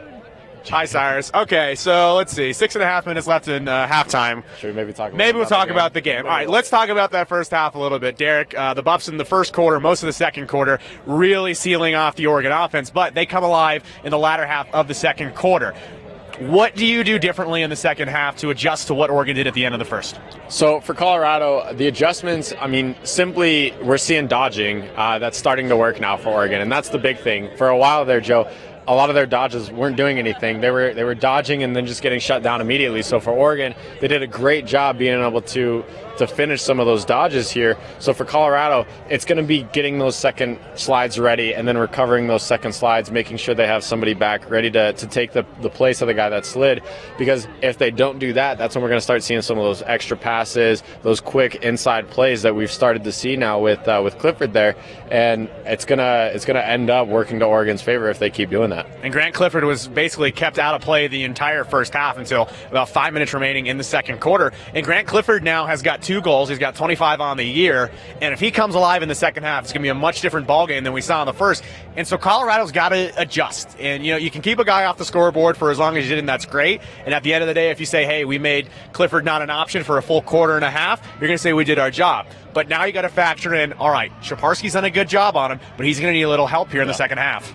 Yeah, and Shaparsky's done a good job, like you said, of keeping him contained, but we're starting to see some of that confidence coming back to his stick now that he's gotten a couple goals. So for Shaparsky, he's going to have to go back to what he was doing and playing good, solid shutdown defense. But when he can't do that, he needs to do a good job of communicating with his defenders. And as well with Jensen, the goalie, Colorado's goalie, needs to also do a good job communicating with his defenders, making sure everybody's aware of what's going on. As a goalie, that's one of your big responsibilities because you can see out in front of you and what's happening in the field of play, whereas some of those defenders, if they're watching their man on the opposite side of the field, they're not necessarily constantly looking at what's going on their backside and seeing Clifford get open and things like that. So for Colorado, they need to make a couple of those small adjustments, but I think you're up by 4 goals at halftime. Not a whole lot to be upset about if you're Colorado as they're breaking their huddle here, but I think if you're Colorado, you just got to keep attacking. That's the big thing. You can't shut it down because we've seen now Oregon start to get their confidence back on offense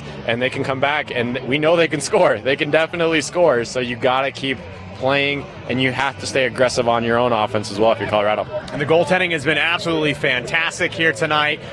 Snyder for Oregon has done his job. He's kept Oregon in the game. I mean, Colorado could have 15 to 20 goals up on the board right now, but Snyder keeps on making saves, and he's making them in different ways. And Colorado's also doing a good job of changing things up on offense. For the last few years, we've seen a lot of different offensive things for Colorado. Of course, a few years ago, you had the Jack Cranston and Riley Siddell show. Yep. Last year, he had scoring by committee. And so the question in the offseason every year for the Buffs is, well, we made it to a national championship.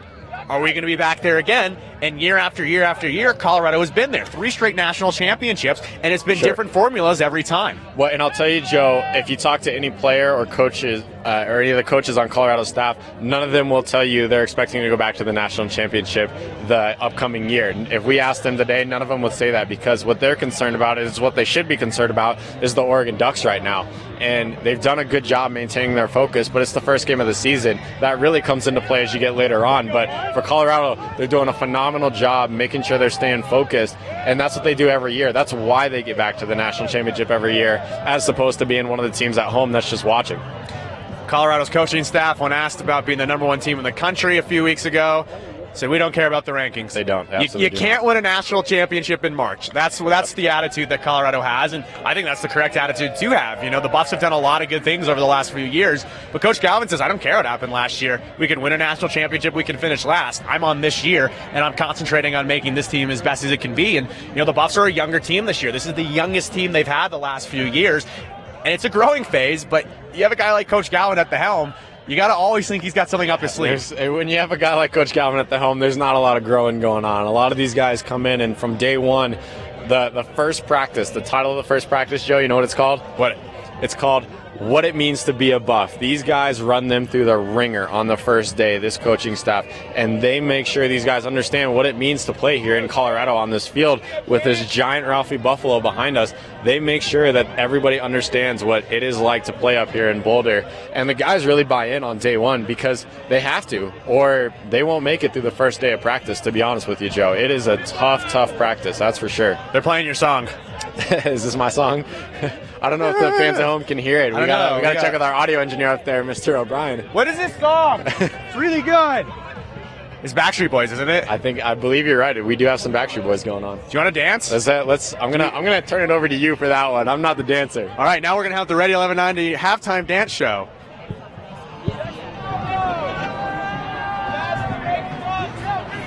I love lacrosse. I'm back on camera, so this is... Tanner. Okay, Tanner Bergamo, our second half cameraman. Tanner, how was that first quarter doing camera? It was brutal. It's a brand new season for all of us, so we're trying to get it all together. But I promise you a better second half. I guarantee it. I got gloves, so my hands will be quicker on the touch, and you're running graphics. Cyrus Allen, how are graphics doing at halftime? Graphics are good. It's hard when the bus scores so much because there's a lot that I have to change. So hopefully they can keep it up, and I keep busy. All right. They're doing well. It was a little cold. They had to make it. Yeah, this is what they did. They had to go get new outfits. This is unbelievable. That's showing the MCLA right here. Well, we should probably get over there. We're going to go do our job. We're going to go do our jobs. All right. We're going to pick up the headsets on the other side. But thanks for tuning in to the Radio 1190 Halftime Show. We'll be back with the second half after this.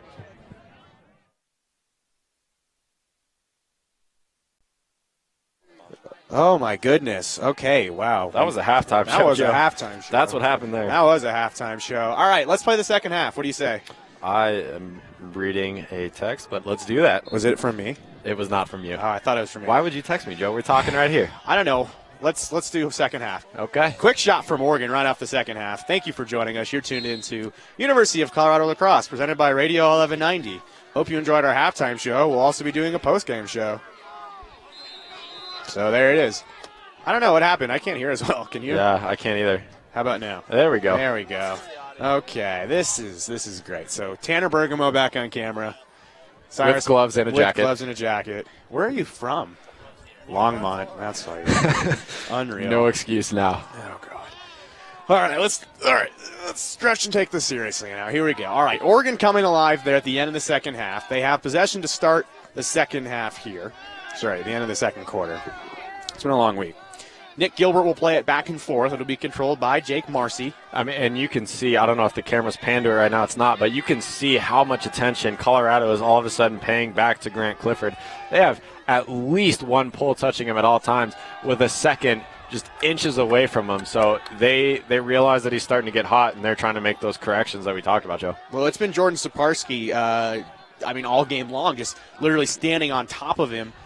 And you can see, though, Clifford literally had 3 inches of room, and he made it work there at the end of the second quarter, and he put 2 tallies quickly on the board. And, Saparski, he took a seat there during halftime and, caught his breath. But it's going to go here in the second half of play.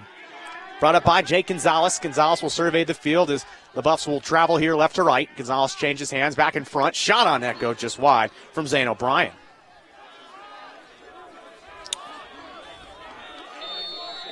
Been a great night of lacrosse here so far. It's so glad to get back into this, man. When you hit lacrosse season, the rest of the year just flies by. It does. It doesn't even matter. Like, nothing matters. You just, you get to Friday Night Lights. I thought there should have been a show called Friday Night Lights about lacrosse. It would have been great. Would have been based on this team. And a big smoke cloud flies onto the field. Picked up by Colorado. McCannon throws that one out of bounds. It'll be backed up by Colorado on the shot. Ben Wharton out there.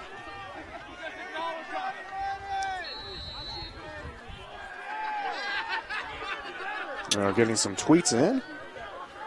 Jason Hamburg says nobody runs away from Shaparski, and he's right. Nobody does run away from Shaparski because we talked about Jordan Shaparski is a strong defender, but he's got that speed too. Good shot off the back leg of Jake Gonzalez. That one will go flying into the netting and stay here.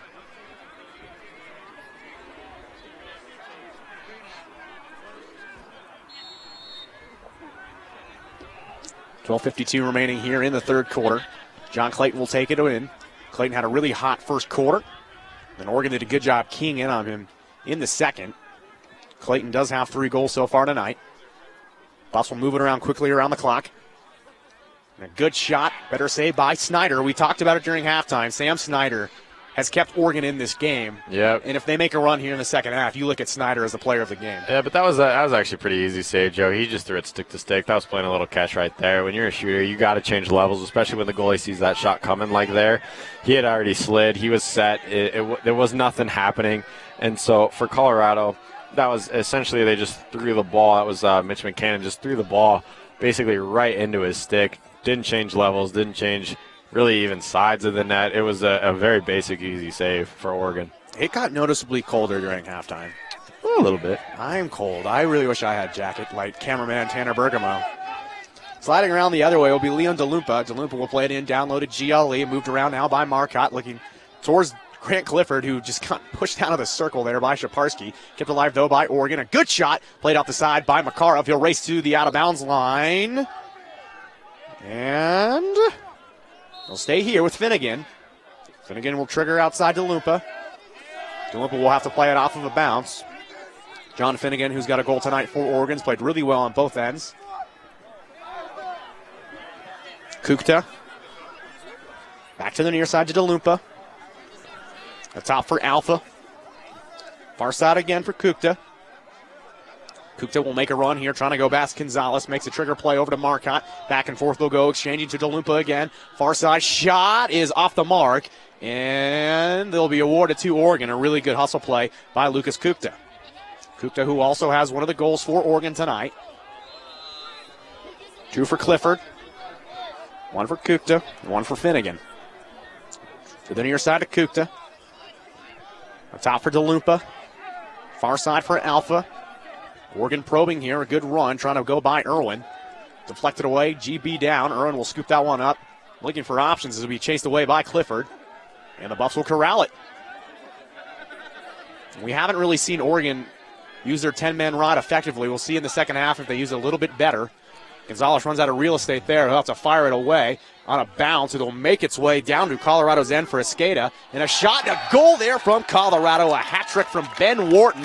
The assist to Carter Escada. It's 9-4 Colorado. And that's where you see Colorado doing a good job. One of the hard things to throw back at them is they're basically a 10-man ride right back to them, because all they're doing is they're ready for it. I mean, these guys on offense, they practice against this every single day. So that was actually a pretty easy play for Colorado. They did a great job remaining calm. Found a cutting Carter Escada as he was coming across the crease. A little bit of a bobble for him, but that actually worked out for Colorado's favor, because what he did was he was able to, as he was picking that ball up after the bobble, he just curled away from his defender, but that extra split second allowed Ben Wharton to get open on that backside, and that's who was ultimately able to stick it home. And the Buffs will get the ball right back. Some hats raining onto the field after that third goal from Ben Wharton. Buffs on top here comfortably in the driver's seat, 9-4 with 10:10 remaining in the third quarter. Where are we, Derek? It's the third quarter. It is. There it is. The end of a long week. For me personally, I don't know. I hope you all had great weeks at home.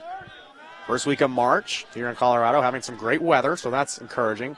Wiesner with the ball. He's been kept off the scoreboard here tonight. Wiesner, we talked about, has got a really quick release. And I'm surprised to see a short stick on him because of that quick release. You'd expect them to throw a pole at him. They see him getting ready to sub in hot from the midline, so you'd expect Oregon to throw a pole on him to at least get a stick in there if he's going to try to trigger that shot, because it is so quick. Whereas a short stick, they have to stay with him. And in that instance, Oregon did a good job doing it, but here we go. There's that quick release. Yeah, exactly. But it didn't quite get the angle he wanted, and Snyder will scoop that one up. But that's where that pull, if they can throw that stick in there just at the last second and adjust those hands up, if that would have been on target, it can throw that ball pretty significantly off target. And that's what you would expect to see on somebody that has had such a prolific first couple games that he's had. Ball down. We will get a flag on Colorado behind the play. So Oregon set to go man up. They had a free possession here. I think we had a guy step a little over the line there and go offsides, is my guess. Although typically when you see that happen, they just send the guy because you've already committed the penalty. You might as well throw the extra defender down there. Jake Marcy will trigger it in down low. We got a clear double, triple team over on Grant Clifford. Played down to the far end to Marcy. Marcy will run at Boland, and around the edge he'll make it. He'll take a shot, and that one will bounce into the Colorado sideline. With it's less than a half. 8:26 to go here in our third quarter from Boulder. Colorado on top 9-4. Make sure to send your tweets in to Joe Paris and D Mickelson _ with your questions, comments, concerns, or suggestions.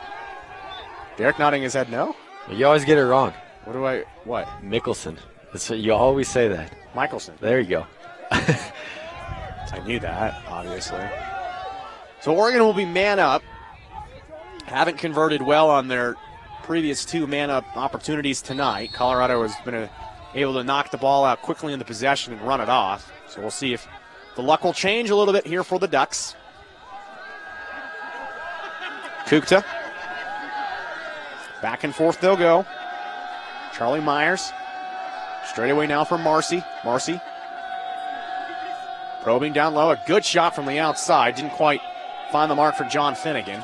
It's not a great angle. He's got a really small window he's shooting at there. When you have these man-up opportunities, they're pretty precious, so you don't want to see wasted low-angle, super low-angle shots like that. Here's a much better shot, and in fact, it goes in. And Grant Clifford picked that one up off the restart. He knew he wanted it, and I was surprised he actually even passed that one away. Grant Clifford, a man-up goal. That'll be 3 for him and 26 on the year, 9-5. And that one will make this one a closer contest. They'll get within 4. Yeah, and a great job by Clifford on that shot. He basically went to the exact opposite side of goalie Jensen Makarov's stick there. And it takes a while for that stick to get all the way across, whether you come over the top and down or underneath and through. And so all he did is he just aimed for that far opposite corner and was able to stick it home. 7:53 and counting remaining in our third quarter. Ball down. Salami had it momentarily. Will soccer it forward. To the outside will go for Simbowski. And he'll scoop it up for Colorado. I don't have the stats in front of us. We are a statistician left. But Colorado has definitely been controlling the faceoffs tonight. Down to John Clayton. Clayton around the edge. Takes a shot. A save by Snyder. Rebound. Corralled there again by Sam Snyder. Snyder will trigger that one out on the breakout. Mark Pauls will move it over center. 7:20 remaining here in the third. On the back door looking for Marcotte. Marcotte will be picked up, though, by Colorado. Good play by Emery Rust. And right there, Emery was coming out with a lot of speed. So what you want to see if you're an Oregon player there is you want to see that kind of hitch for Marcotte. So basically all he does is he throws a really strong fake and then hitches and steps upfield and around the streaking Colorado defender. And that's going to give him basically a doorstep look in that situation with how close he caught that ball. So kind of a missed opportunity there for Oregon, not recognizing that. But they retain possession, and we'll see if they can generate something here.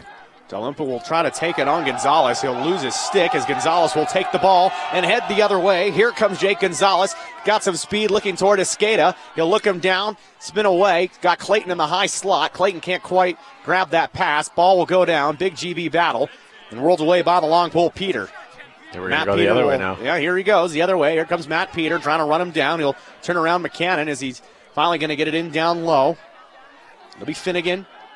Finnegan to Marcotte. One more. A good push, though. Trying to make his way in with the shoulder was Kukta. Behind to X, controlled by Finnegan. Finnegan turning and shooting. That one will miss the cage and will bounce into the parking lot. 6:05 remaining in the third quarter. 9-5 Buffs on top.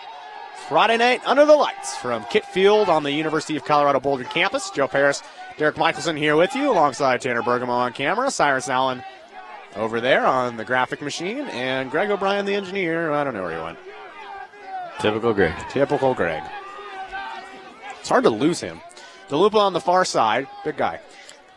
Salami one-on-one with DeLupa. He'll move it up top to Kukta. Max on the near side to Gilbert. Gilbert will make a run. Left-handed shot. He scores! That's too easy there. It was a good job by Oregon to find that short stick matchup. That's exactly what you want to attack, and he just came downfield, and he had an easy, wide open alley. So good job by Oregon, too, with their offense. Basically what they're doing is they're working that ball around. One thing that you might miss if you're not paying attention pretty closely is they're working all their guys to that opposite side of the field of that dodge where they want to occur. And so what they did is they cleared that entire alley, gave him a ton of space to work with as he's dodging downhill with the full speed of steam and full head of steam, I should say, and easily sticks that one past Jensen. 5:33 remaining here in the third. All of a sudden, it's a 3-goal game. Derek, you could have said really halfway through that second quarter the Buffs were going to run away with this one. Not the case. You can tell in the pace of the faceoff right now is a really good play. It looked like Blake Aaron was held there. Picked up, though, by Colorado. Hunter Knowles was on top of that one as we got bodies flying everywhere here on the near sideline. And it'll be awarded to Oregon. But a 3-goal game, and especially with Grant Clifford coming alive here, he very quietly has a hat trick tonight. You know Colorado's got to be watching. Be a flag here. That's definitely a flag. And that one's going to go against Irwin on the cross check. Oregon will escape here. Jake Marcy still with it. And the great thing for Oregon is although they have all this momentum right now, they're still playing with cool heads. They're not letting this high get get them too high, and that's a lot of times where you just sink right back down, because if the other team, in this case tonight Colorado, was able to get any of that momentum back, all of a sudden Oregon just goes from the highest high they've had all night to the lowest low they've had all night. So good job by them by not letting this get them too up, and instead just still playing smart ball. They understand that there's still a little over 4 minutes left in this quarter, and then they still got another quarter to go here in Boulder. Behind it, X to Marcotte. Marcotte looking for something in front. Intended for Clifford. This one will bounce towards the midline. This is probably where we'll get a whistle, and we will. So Oregon will go man up. Blake Irwin will take a seat. We'll see he'll get 30 or a minute. With 4:23 remaining in the third quarter. 9-6 our score. And Derek, the complexion of this game has been dramatically altered here in the third quarter. And it looks like instead of a cross check, kind of what I expected is we're going to get a push with possession here. So push from behind with possession. So Oregon's going to have the man-up opportunity, and this right now is huge for both teams. If you're Colorado, you do not want to let them score because they're building this big string of momentum. Oregon's bench is kind of bouncing up and down. They're excited. They want to see a goal here. And for Oregon, if they can put that one on the board, I mean, that makes this game extremely close, and it's nervous time for Colorado as they've let this team climb all the way back in it. A good shot there from Clifford. Better save by Jensen Makarov.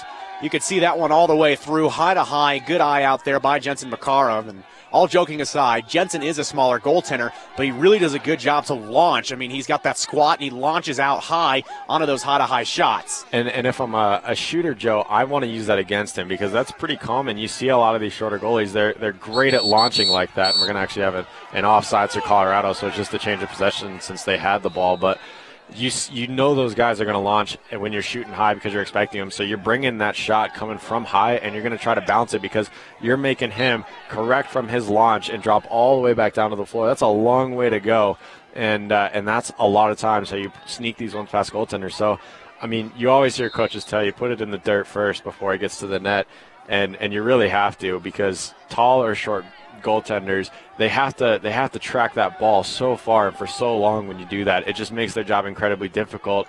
But and I understand the adrenaline rush hits you when you're shooting. You always want to go for the glory shot, which is sneaking it past and just firing it past that goaltender and hitting that top shelf. That's the glory shot that gets everybody pumped up. That feels good. But the thing is, Joe, is it feels good, but ultimately when you just throw it at his stick and he's making those saves, you're not doing yourselves any favor on the scoreboard. And that's where it really counts. 3-goal game with under 3 to go here in the third. Oregon building momentum. Crescendo here into the third quarter. Looking for a one-timer to Clifford. Sealed off by a pair of defenders. I think it was Zane O'Brien that altered that one enough. Outlet pass from Makarov out to O'Brien. If O'Brien looks, he's got a man coming right through the middle, but he didn't see him. So Colorado's just going to cycle this ball around and set up their offense. Skater with a bounce pass over to Wiesner. Wiesner will take it down the alley. Looking out towards O'Brien. Again, Wiesner's been quiet tonight. He was so good in that GCU game. Emery Rust in behind Skeda.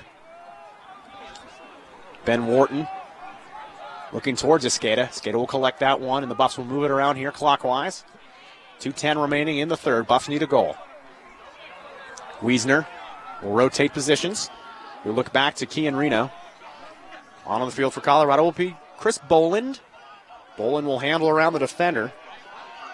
Piper gave him a good look, so it'll be deferred away now.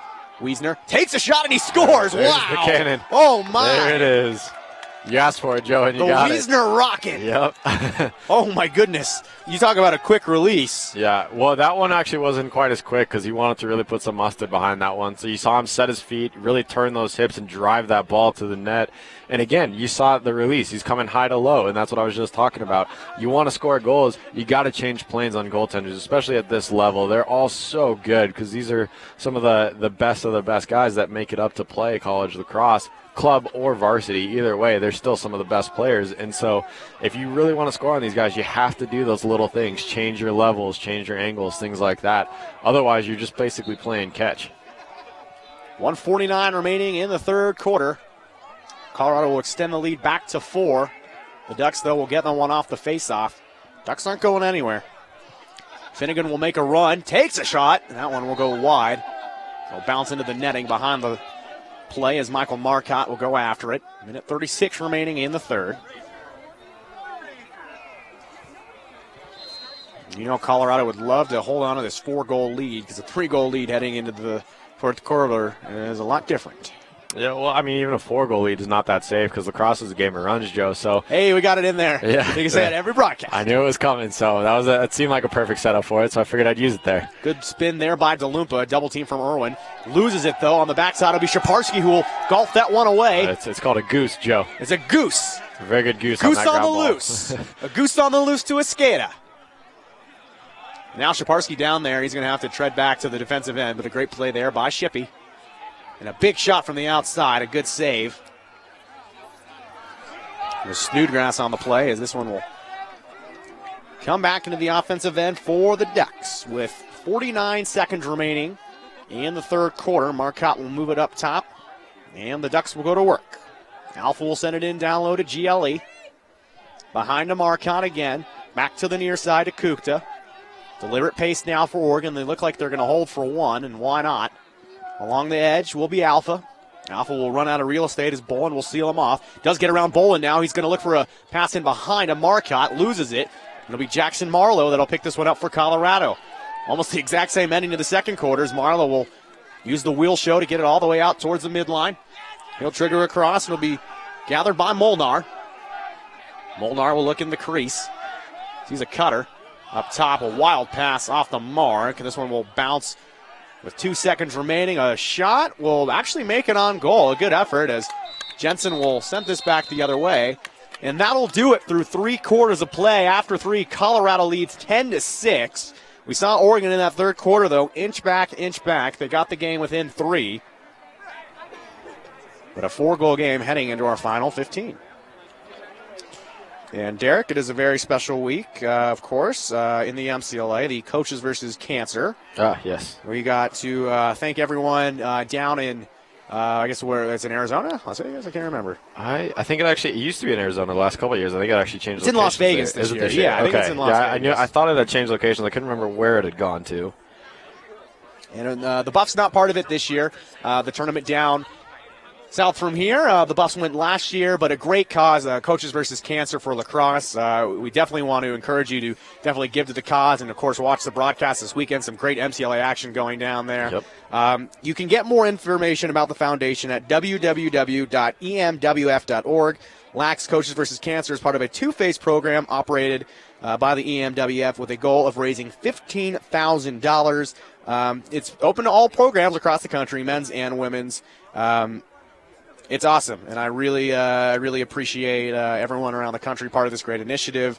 Of course, sports is one of those things that people can really rally around, a really good cause. Coaches versus Cancer, they do a good job. So go online again and check them out.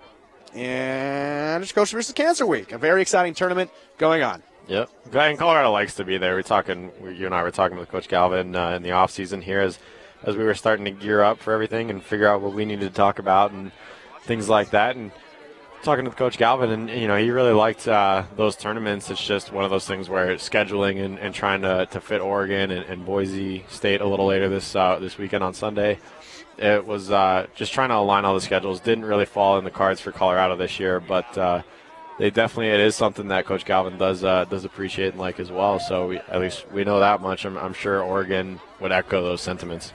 It's in Henderson, Nevada. There it is. Okay. Henderson, Nevada. Right state, wrong city. Right state, wrong city. What are you doing, Cyrus? I need that pen. Don't take my pen. I'm taking a ransom until I get one of these. Okay, well, you're not going to get one of those. That's going to be a long ransom. You're not going to get, because this is last year's gear. You're getting gear? God, spoiled brat. You're getting gear after the game. God.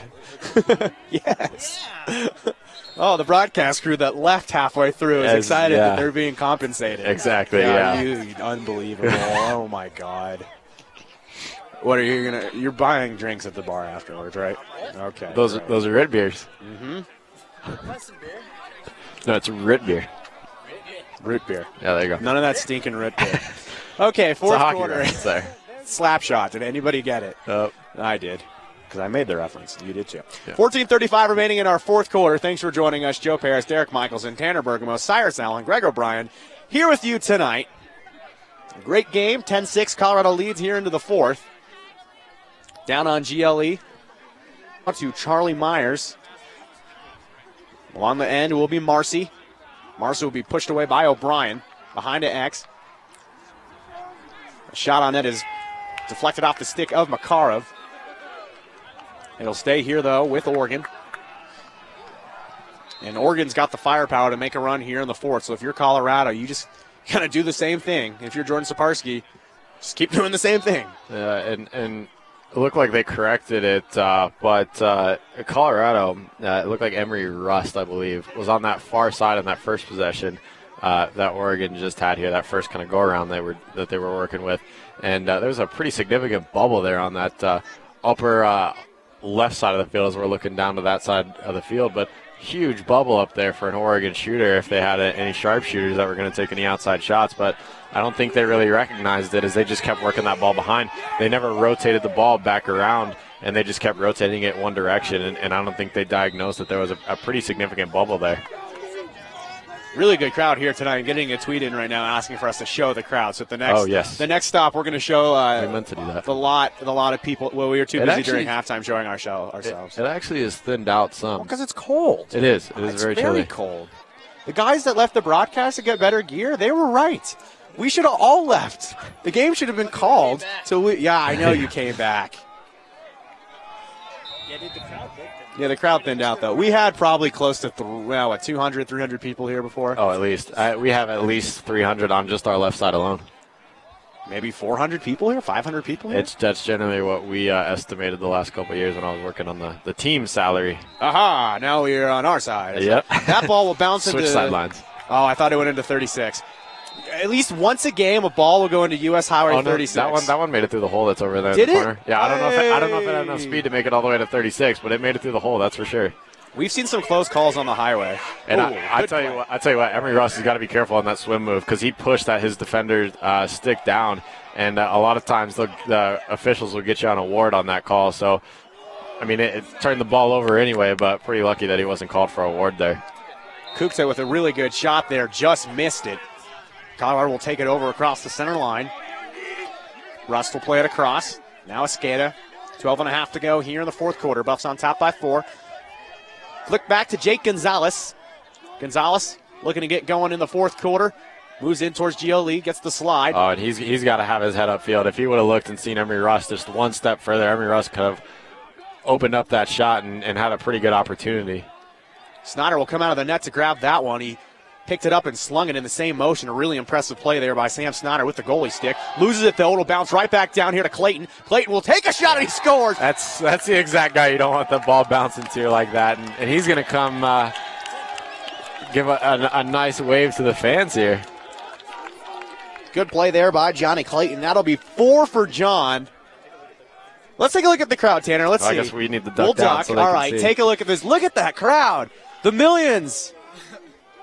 Look at that. A lot of people here, and that's only to our left. And this is actually about 3/4 of what we had earlier. So we probably had 500, 600 people here. I told you. That's Easily. what we estimated every game. Easily. We had enough security for that. So shout out to the fans. You are the real MVP.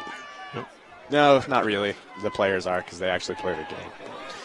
Anyways, Damewood will get that one. 5-goal advantage again for the Buffs. 11:48 remaining here in the fourth. 11-6 score. Clayton's got 4. That rhymed. Did you get that? Yeah, 11-4. Score 4. That was the okay. okay. All right. I see where you're going with that Thank now. you. Thank you. I The was end a little rhymed. confused. Yeah, there you go. It's all about the rim rhymes. Nick Gilbert on the far sideline, who's got a tally here this evening. We'll move it back. You'd think that Oregon would have a little bit more of a little bit more pace right here. They're a little casual. That's all right, though. I mean, they're calm. They know that they're in control. On offense, Marcy will throw it in behind. That one will bounce away to Nick Gilbert, who will have to race towards center. And smart play by Clayton there, understanding the rules. Instead of trying to force himself to be able to pick up that ball and risk stepping off sides there, what he did is he just allowed that ball to roll all the way across that midline, which in college now is a over and back call. And Colorado with an opportunity just kind of squandered it though. The pole Peter doing a nice job with that one. A great scoop and clear. He'll get it to Michael Marcotte. Marcotte will look it over to the left side. Picked up by Lucas Piper. Piper back to the near side for Marcy. Marcotte onto an oncoming Leon DeLumpa. Back to Marcy. In down low to GLE to John Finnegan. You yawning over there? Unbelievable. It was a shiver. Unbelievable. Are you cold? A little, man. It's chilly. It's probably about 35 degrees right now in Boulder. And we've got light jackets on, so. That's not even a jacket. It's a pullover. Yeah. DeLumpa will take it. He'll make a run on Irwin in behind. DeLumpa loses it in front. Picked up by, Marlowe had it in a shot. Out of nowhere will miss its mark. And Colorado will win the race to the sideline. That will be Penn Lukens. And Lukens with the hustle play will get the Buffs ball back with 9:53 remaining in the fourth quarter. Yeah, not the smartest play there from DeLumpa. He tried to just kind of shovel that ball into the net, hoping to catch Colorado's goalie Jensen. A little out of position and off balance, but ultimately all I did is basically just turn the ball over to Colorado because Colorado in good position to chase that one out of bounds, and he had time to pick that ball up, turn, and get a good, smart look. In front, a shot. It goes just wide. A great pass behind using that finalizer move from John Clayton out to Bolin. Bolin just missing on the one-timer. Picked right back up to Wharton. Wharton to the near side for Escada. Great save by Snyder, dropping down goalie style. And out he goes the other way. Reister in down low. He'll find Finnegan. Finnegan is going to go right to the goal. Goes down. Makarov will scoop that one up. Flag down. Yep. I don't agree with this call, though, Joe, to be honest, because as he was trying to curl around to that goal there, Finnegan was starting to fall, and he was off balance, so he was going down on his own. So I don't fully agree with this call, but it's not my call to make; it's the official's call. So Colorado's going to have to survive it nonetheless with the man-up opportunity for Oregon. The Buffs have done really well man down tonight. Conversely, Oregon has not done great man up. 9:10 remaining here in our fourth quarter of play. Buffs on top by 5. Oregon, though, man up here, trying to activate Grant Clifford again. He came alive at the end of the second quarter into the third, but has been kept quiet by Jordan Shaparski. Flag in the air, so it's going to be a double man up situation for Oregon, depending on when the ball's touched up. Clifford will go right to the net. Gets consumed by Lukens outside. Shot from Marcotte, and he scores. So Michael Marcotte will get the goal. Oregon should stay man up. With 8:50 remaining, it's going to be a 4-goal game. Is Oregon still man up? Yeah, Oregon should still be man up. No, it should be released. I don't believe There's it a was second locked flag, in. wasn't there? Was there? It's a timing thing. It depended if the first one had expired. I see a body in the penalty box. Yeah, he's just standing there. I believe. Emery Rust is standing near the scorer's table. Oh, but okay. So we're going to have one penalty here. Okay, so one penalty still on Colorado. I can't see. Is that Jackson Marlowe? Yeah, it looks like number 1 there, Jackson Marlowe. So Marlowe over there, 8:50 remaining in the fourth. A 5-goal game. Excuse me, a 4-goal game. 4-goal game. Our scoreboard's correct. Right? They didn't. I don't think they counted it on the scoreboard here. So it is 11-7. Okay, well, the scoreboard. Yeah, and we see in Oregon, it looks like assistant or injured player going over to let the official scores table over there. Yard sale at Clark's house. Colorado ball. Zane O'Brien will take it over center line. Here comes O'Brien. He'll take one hack, takes 2, draws a flag in down low to Clayton, and we'll be evens here as Oregon will go down a man with 8:36 remaining. So a point does go on the board on the field drop. Good job, Cyrus. You beat them. He's on it. Cyrus Allen, graphics. I guess he earned that. Graphics operator for the Stars. Cyrus Allen, most famously from racquetball. He's an internationally known racquetball player. He is.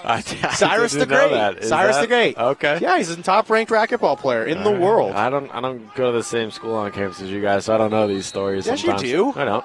The same school. college. Yeah, I go to the same university. Different. Yeah. Okay, Derek. You know what I meant. All right. Fine. You're right. 11-7. Jack Polk to the near side.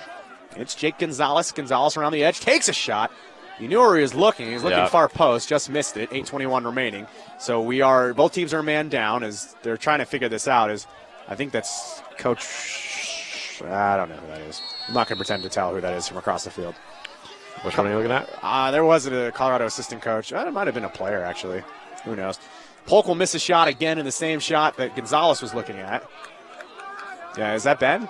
No, that's not Ben. Ben's over here with the khakis on and the gray hat.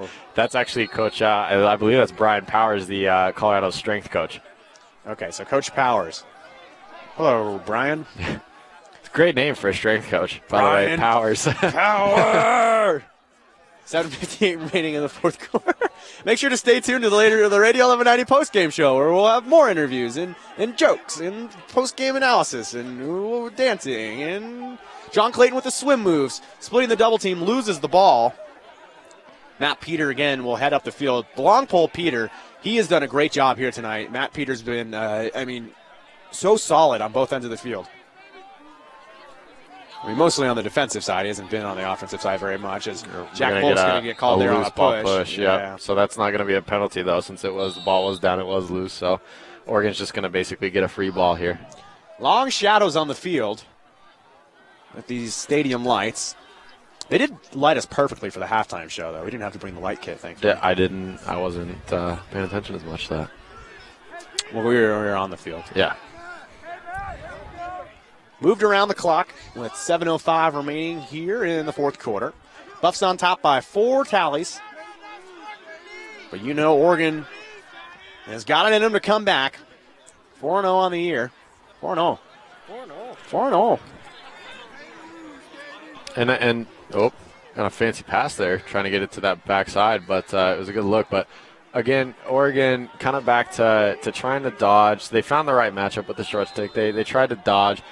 They did draw the slide from Colorado, but he never really beat his defender. And so Colorado was pretty prepared for that one. Nobody's scrambling to try to get in position. So it was a good job on Colorado's defense, but Oregon's just not having the most luck dodging tonight. They're going to have to start moving that ball quickly around the outside to try to open up some of these opportunities and get Colorado's defense extended in certain areas. Good save there by Makarov off the shot from Marcotte. But again, to start that play was Matt Peter again breaking up the Colorado pass and creating an extra Oregon possession.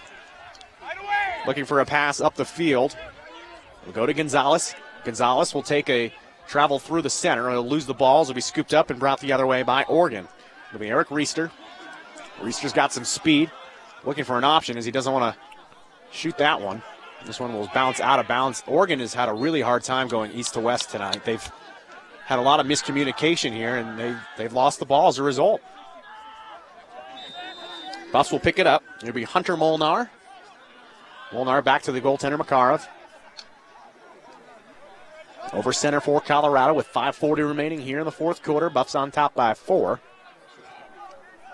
Kelly Stavig will get it in down low. Looking on the backside. Oh, that one caught in the body of Willows. Just saw him a little too late there. He had to throw that one over the cage. So it was a tough pass, and he had to lollipop it a little bit too much, which allowed Oregon's defense to readjust to where that pass was going. So not a great opportunity for Colorado. It was a good look, just one or two steps too late on that one. And again, it's Matt Peter who will clear it across. Finnegan spinning away, going right behind the back. A good save there by Makarov. And that's a time where the behind-the-back shot is really useful. It actually is, yeah. It's not as hot doggy as some might think. He's actually increasing his angle with that shot. So it's a smart play, but in that sense. But again, Finnegan just trying to dodge and it seems like trying to do too much himself. I don't know why he wouldn't have confidence in some of his teammates. They've done a pretty good job here tonight as a collective unit, although they're down right now. But they've fought back into this game. So, I'm not sure why he's not willing to pass the ball up as much, but we'll see if that strategy adjusts as this game starts to wind down to the zeros. If Oregon maybe takes a timeout and tries to readjust some things. Well, you're looking for that urgency too for Oregon. Is they're taking their time here. They're probing. Here comes Alpha. Alpha will make a run on Irwin. Fakes a shot. Comes around the edge. We'll use a pick and go behind to X. They're looking for Grant Clifford. Clifford has a double team right now. Looking in from behind now from Dylan Alpha. Alpha back up top. Looking for a shot there from DeLupa, and that one will go wide. It'll be backed up, though, by Michael Marcotte. And it was a good job by Oregon to invert there and take that short stick behind. That's a matchup you love behind the X. But at the same time, he's also, as he's making that long cut all the way around the field, you saw him kind of look back over his shoulder a couple times. He's not checking for defenders. He's checking for his teammates to do exactly what we see there and reverse the ball to get an open look on that backside. That's what Oregon has needed to do basically all night. They just haven't done it until we've just seen it a couple times here now. 3:45 remaining in the fourth quarter. Oregon's got to operate quickly.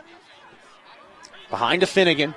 And we're going to get a flag on Colorado. Finnegan will get rid of it. This one will sail out of bounds, though. So Oregon will we're going to get one more after the whistle, I believe. So it looks like they're going to go 2 men up here. I'm not sure if it's 2 or if it's maybe both on the same guy, and it was just an after the whistle and sportsmanlike. We'll have to see. It's so cold, Tanner. Oh.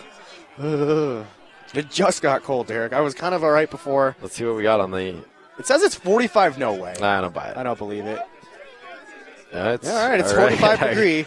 I guess. Where are they taking the measurement from? Okay. Let's figure that part out. Yeah, they're taking it from down the street from here. It's colder where we are. 3:35 remaining. All righty, look over to the Colorado end. So one guy in the penalty restriction area, so they'll be 1 man up. You're assuming for a little bit longer than usual. It looks like it's Hunter Knowles. Oh, no, we have 2 now. Okay, so 2 buffs in the box. But I can't see who the second is. They're both poles. Yep. So 2 poles in the box, 3:35 remaining in the fourth. So Buffs down 2 men. 4 guys on defense for Colorado. So, I mean, look for Grant Clifford to go straight to the net. I'm looking for Clifford to make a pass to Marcotte and do a give and go. I'm looking for 3 really fast passes to force Colorado's box defense to rotate, and that's what we're starting to see. These got to be a step quicker, though. They got to make a little faster decision here with these because they're going to open up some backdoor looks like we have right now, except nobody's looking to the far side of the field. Wide open is Finnegan. I mean, when we say wide open, we mean by like 10 yards. He is extremely open. Right there, that pass has got to be away. Here comes Marcy from straight away. Back and forth they'll go. Colorado down 2 men here. Shot on net goes wide, and Finnegan's got to be frustrated. Oh, yeah, absolutely. Wide and open. That's what you hate to see. Marcy should have in no way, shape, or form tried to dodge against that at all because, 1, it's a zone. You don't really dodge against the zone. You're not going to beat it that way. But 2, and that's what I was saying, these passes, they got to know the next thing that's coming. They have to be aware of what's going on. That's what you expect from these man-up units. They're usually some of the better stick handlers and vision guys. You expect them to see what's going on. Colorado forcing a turnover. What a play by Jackson Marlowe, but a better play by Grant Clifford to get the ball back. Clifford with it, looking in front, on the back door, looking for Finnegan, taken away. Finnegan will scoop it up on the end line with 2:44 remaining. They stick with it, though. Finnegan looking in front, shot on net, and they score! And that'll be Grant Clifford, a man-up goal. 2 Buffs still in the box. Well, yeah, they're not released. So it'll be a 3-goal game, 11-8, Colorado leads. Here comes the Ducks. Yeah, and Clifford bearing it on a broken play there, but the first pass that he made across was a good pass. It's what you want and expect to see from these man-up units. You expect to see that ball moving extremely quickly because the way to beat the zone isn't with your feet; it's by moving the ball. And I just cannot believe and get over the fact that Jake Marcy tried to dodge against a 4-man zone. Instead, he's got his teammate Finnegan pleading on that backside to get the ball, and Finnegan doesn't have a defender within 8 yards of him, and he's about 4 yards away from GLE. So, I'm just amazed that Oregon passed up on that opportunity, but it ended up working out for him in the end of the possession. Back to full strength. Oregon, though, will pick it up and head the other way. It'll be Reister. Reister in behind to X.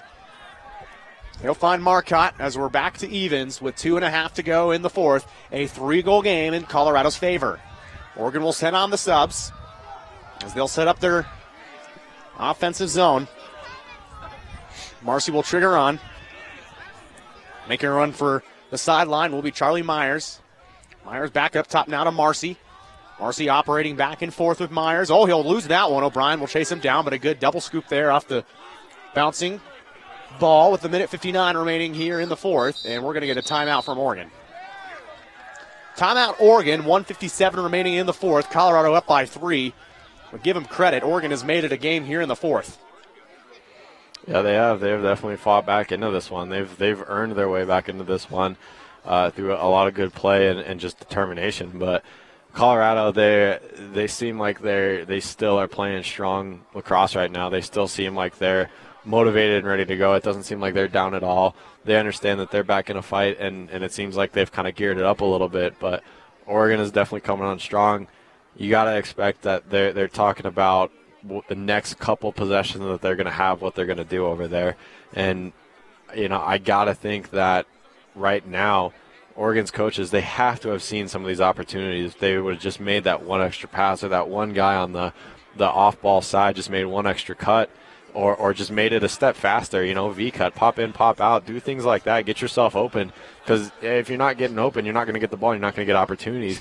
And Colorado, they're clearly trying to shut down Grant Clifford tonight, number one for the Ducks, but just having problems doing it.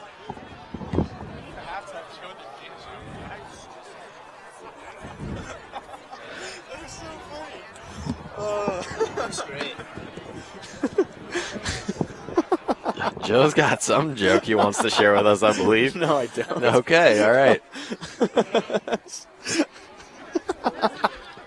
Not really. I guess we'll have to figure out what happened later. I'll tell you later. Yeah, that's There's a very important game going on, Derek. How dare you? well. How dare you make jokes at this time? All right, I quit. Oh, you're fired. No, No, all right, you're rehired. all right, sweet. All Look at right, that. wow, look at that. Hey, Teamwork. Teamwork. 153 remaining. You're tuned to the best broadcast in the world. Oregon's got control of the ball down low, trailing by 3 with a minute 45 remaining in regulation. Moving around for John Finnegan. And it'll be broken up and picked off by Colorado. And, boy, they can really run this one close to zeros. Yep. And Finnegan trying to be Superman again instead of just peeling back around and just cutting away from pressure so he can get a pass off. He had a guy streaking to that backside, wide open. I believe it was number 13, Nick Gilbert, going Great to that break here for backside. Colorado. Great clear.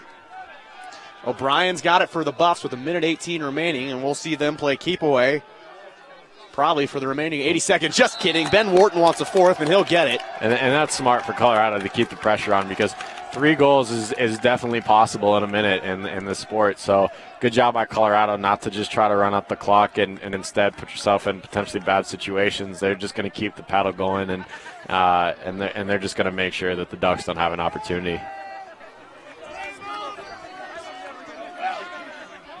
So minute 12 remaining in the fourth. Colorado on top by 4. That may do it. And Salami out to take his first face-off of the game. That's actually interesting. That's not his first. Is that his first? No, it's one of a few. One of the few. But yeah, Yeah, he's definitely had a couple. And he'll win. Oh, he'll play that one away. Clark will, using that speed, he'll take some shoulder into the sideline. They'll battle for it right in front of us. Ball will be pushed away, and Oregon will flip it around. Comes back and forth. Still waiting for this one to clear the face-off zone. Is a really good play there by Oregon. It'll be Lucas Piper with the play, and Piper will move it forward. Picked up by Matt Peter. Under a minute to go. 50 seconds remaining. Peter tries to take it all the way. Loose on the doorstep, and it'll be shuffled back to Makarov. Jensen's got it in his own crease with 40 seconds remaining in the fourth quarter. And Colorado has to clear this. And boy, oh boy, they had a complete performance here tonight. Jake Gonzalez will move it over the end. And you just got to get a touch for Colorado. They're going to get it right there, and they can basically run this clock out at this point. Molnar will flip it back and forth there with Ben Wharton. Wharton will trot back and forth and exchange the ball down low. And I don't think I don't think Oregon's going to press them. They understand that this one's over. They're just going to make sure they don't give up one more, I believe. 4 seconds remaining. The Buffs will hug in down low, and that'll do it. Colorado will knock off number 19, Oregon. Final score, Colorado 12, Oregon 8. A very fun matchup here tonight. Oregon made it a contest after being down big early. And credit for the Ducks for doing that. It's similar to what Colorado experienced in their first game out of Grand Canyon, that sometimes it's not the most fun, but those fighting back, a lot of times that gives you some momentum and some fire to take into the next game and just not put yourself in that hole. That's the big thing. Oregon could have had this game pretty competitive the entire time, except they just let themselves get in a little bit too big of a hole that they just couldn't dig themselves out of here tonight. So credit to Colorado for hanging on, but Oregon also credit to them for trying to make it a game as much as possible. We're going to reset, and we're going to get ready for the Radio 1190 postgame show, so we're going to figure this out. Whoa. Whoa. Nice. You read that yourself. All right, Derek and I are going to reset. Derek, you're going to run over to the sideline and go grab some interviews, but we're going to be right back with the Radio 1190 postgame show. Final score, Colorado 12, Oregon 8. You don't want to miss this postgame show, folks. It'll be very fun because that's what we like to do is have fun. We'll be right back after this.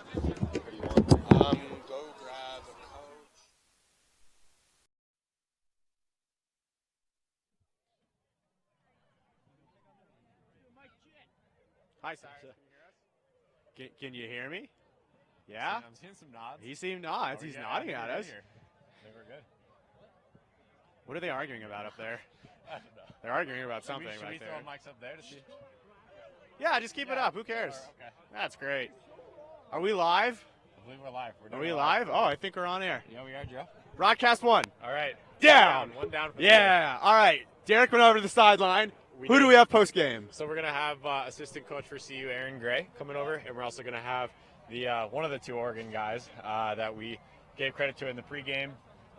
John Clayton, he's going to be coming over and talking to us about how the game went from a player's perspective. And he had a hat trick here tonight. Yeah.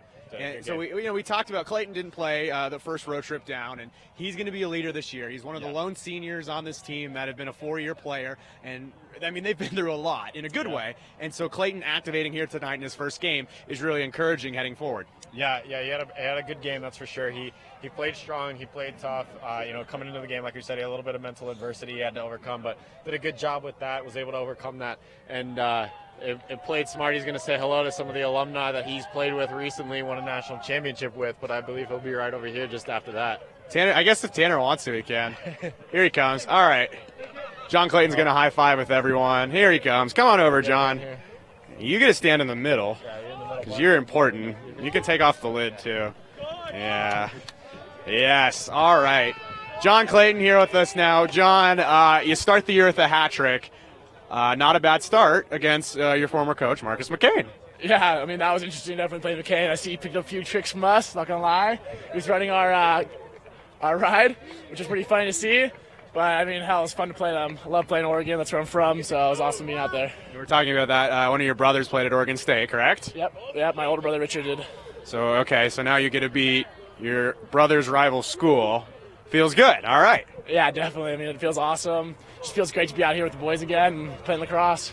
And we were talking with John Cranston on Twitter, former Buff, legendary Buff John Cranston, and he wanted to know, he said, what was the biggest difference between this year's team than last year's team? What do you think? Because you've been around here you're a senior, you've been here for a few years. Yeah, the biggest difference from last year would be our defense is new, but I think all the young kids, we really move the ball and we move. We move our feet, and, Coach Fenton, who's still with us, and he's been on the team with me my sophomore year, said this is the fastest moving offense and team that I've seen in all of his career. So I think that's just a huge point, is that we always keep our feet moving, and we're always moving and creating, slides change. What can you say about the play of Jordan Shaparsky tonight, sealing off one of the best players in the country, basically making him a non-factor for more than half the game? Yeah, I mean, Jordan's one of my great friends, and he did a hell of a job today playing against Grant Clifford, which is a former Lincoln player that I had the pleasure of playing against in high school. And he's a good player, man. Jordan did a great job blocking him off, and our defense really held strong. And what did you see differently, this weekend than you saw the trip down to GCU? Because, to start the year against GCU in Arizona, it's tough, but to come back home, it's got to feel good. Yeah, no, it was definitely good, especially having our old alumni players here yelling on the sidelines. That was definitely a highlight, having them here. But really, just that first game was tough for us, getting adjusted to the whole, playing another ranked opponent. We'd only had scrimmages before that we really hadn't necessarily played our fullest or our best, so it was good to start off the weekend. It was nice almost having a loss to really push us to get better. So we look at first game, first shot, first goal, all in the same play. Maybe talk us through, if you remember, what you saw in that and kind of what you were trying to do and what you saw from your perspective. I just thought I'd give it a go, and their defense, I leaned my shoulder into them, and I just felt, honestly, we we're in the weight room 3 days a week, and I'm used to some more contact, and I just felt like he was giving me a little go, and I just put my shoulder into him, and I went for it. How much do you think playing in the World Games, it's something we talked about a couple times a few years ago, really prepared you, working in some of those tighter spaces against some pretty phenomenal, literally world-class talent in those close spaces? Yeah, that was definitely an experience that got me prepared, playing with my 3 older brothers, and playing against some tough opponents, even some pro lacrosse players on defense, and Mike Boston, former Hopkins or UNC goalie. It was tough. I mean, but playing those guys and playing with that, and that same brand that we play with Team New Zealand is that everyone, it's 50 guys strong, or in that case there's 30, but it was never about the one individual. So playing that kind of team mentality helped me carry it over to CU. We'll let you go, but before we do, the third goal, you just got excited. I mean, I've seen you get excited before, but you make a run to the near sideline. Was that a special goal, or just fired up for the hat trick? My boy Chaz Morton's here, and he told me scoring for him, and I showed him a little love after I scored. There you go. Wow, scoring on command. So that's it. All we got to do is ask. Yeah. Clayton, get one. Well, That's John, magic. Great game here tonight. He's got a hat trick. Thanks for joining us, and we'll see you Sunday. Thank you very much. You're up, Gray. Coach Aaron Gray is going to join us here. There you go, Aaron. There we go. The best dressed man in the MCLA. Aaron, I mean, let's ask the obvious question. You beat Marcus. Yes. You get to beat former Colorado assistant coach Marcus McCain, who's now with Oregon, as we said about 30 times. Instant reaction. I mean, we talked before the game that there are a lot of sets that Marcus brought with him to Oregon. So he said, you're playing yourself tonight. You just got to beat him with your best stuff, and that's what you guys did. Very much so. I mean, Marcus and I, we've been chirping a little bit all week. Just we're good friends, but when it came down to it, it was just a chess match between the coaches. He kind of knew what we were doing. We had a good idea what they were doing. We did a great job with Scout this week. Coach Galvin always prepares us really well. And, we put our best up against their best and came out on top tonight. What can you say about the play of Jordan Shaparsky sealing off one of the best players in the country? Not only sealing him off, but, I mean, if you go into the game and I tell you, all right, you're going to seal off this guy for 4 quarters, you're probably going to say, maybe. But to see what Shaparsky did tonight, I mean, that's world class. No, we asked a lot of Jordan tonight, and he did a great job and stepped up. And that's a tough matchup against one. He's a great catch and feed guy, or catch and shoot guy. Catches the ball at all sorts of different angles, and Ship did a good job of staying on him, staying on his hands, and our backside D was good helping him out. We still got to give credit to, Grant Clifford. He still ended up getting a hat trick tonight. He's a world class player. I mean, he's got 25 goals on the year through 5 games. Not bad. Yeah, for sure. And we knew that they were keying off of him in number 4, and that was kind of their game plan. So we threw in a couple of wrinkles on our slide package to limit his opportunities, and made the best of them. We just talked, of course, to John Clayton. John playing his first game of the year here tonight. Gets a hat trick. He's one of your senior leaders. What do you think about the play of John? I mean, he comes out firing, first goal of the game, and really, the game really just took off after that goal for him. Yeah, we knew Johnny was excited about this one, being an Oregon kid. First game at home, he's a senior. It means a lot. There's a lot of emotions, and when Johnny gets hot and finds the goal, he just kind of knows where it is, especially on that last senior. It means a lot. There's a lot of emotions, and when Johnny gets hot and finds the goal, he just kind of knows where it is, especially on that last goal. He just turns around and knows where it is sometimes. So it's great to have him and great to have his energy, and he's been a good leader for us this year. Coach, what was the message that you gave the guys at halftime? Oregon had started to kind of make a run and coming back into this game, maybe making the guys a little nervous. What did you guys tell them in the halftime? What was kind of the message and the feeling that you got? Yeah, we all felt the momentum swing a little bit. It happens. We just trusted our system. There's a couple, adjustments that we needed to make defensively, a little bit offensively. Started getting a little sloppy with turnovers. So just some small little tweaks that we needed to make, but we were confident in the game plan. We didn't make any big changes. Just kind of stick to what we're doing and make sure we stay calm and stay at it. Sure. And then, we got the fancy Pac-12 covers here for the game. Big Pac-12 matchup for the guys. Great win against Oregon here tonight at home, first home game of the year. How do you keep the focus coming into Boise State here on Sunday and prepare for that game? This is great and we'll enjoy it tonight, but Boise State's a heck of a team. They're really athletic.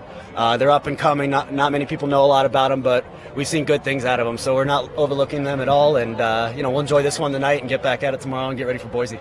All right, Coach, we'll let you get to it. Thanks for coming out. All right, we'll see you Sunday, Coach. Well, Derek, it's about that time. It is so cold. I am freezing. Like, if you want real talk, I am frozen. I know you're cold, but should we try to get the Oregon perspective? We still got one. Where's coach Marcus? And it looks like he's coming over, actually. Here comes Marcus. We'll get him on.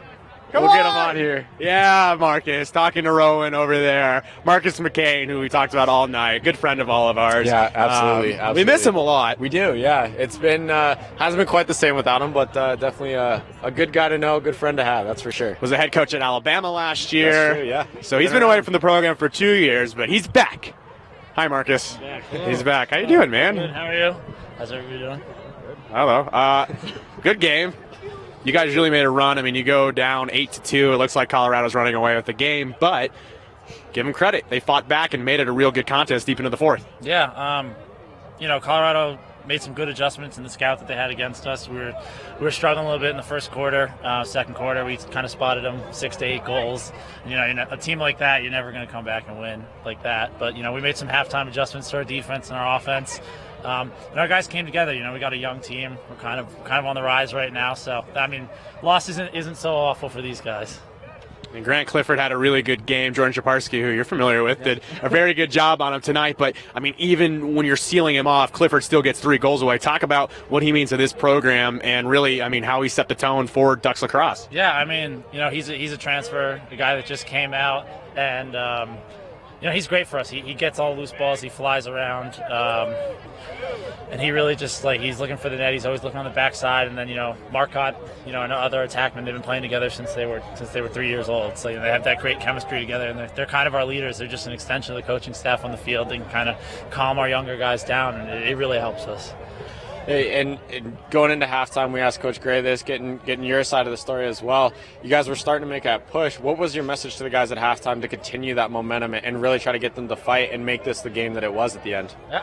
We just talked about, about the moments. There's going to be a lot of moments. We're down. We can't really focus on trying to get 4 or 5 to win the game. We've just got to win the little moments, those little ground balls, those 50-50 battles at midfield, the big saves from outside from Sam and Ned.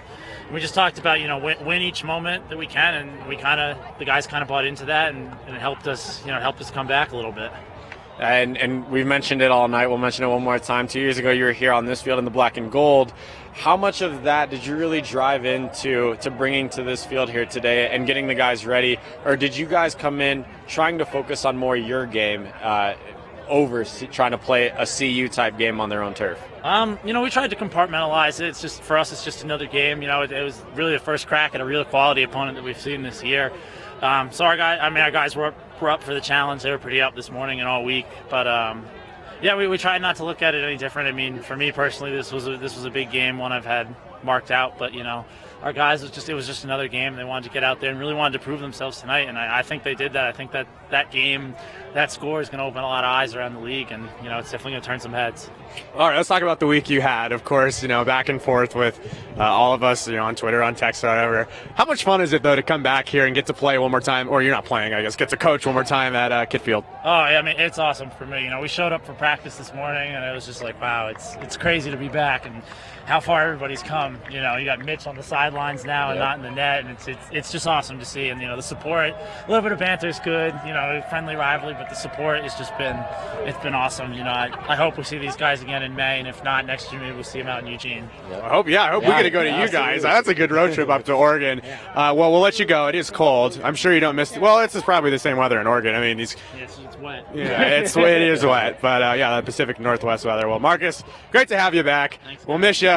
We'll see you around. Enjoy it. I know you're gonna go hang with the boys for a little bit. Yeah, we'll do something. Go say hi to Marty. He's been there. He is. All right, that's Marcus McCain. Cyrus wants us to wrap it up because he's cold. Yeah, he is. He's doing a dance up there. He's got a jig going on.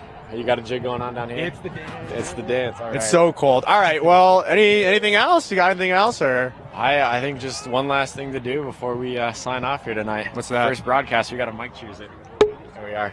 Done.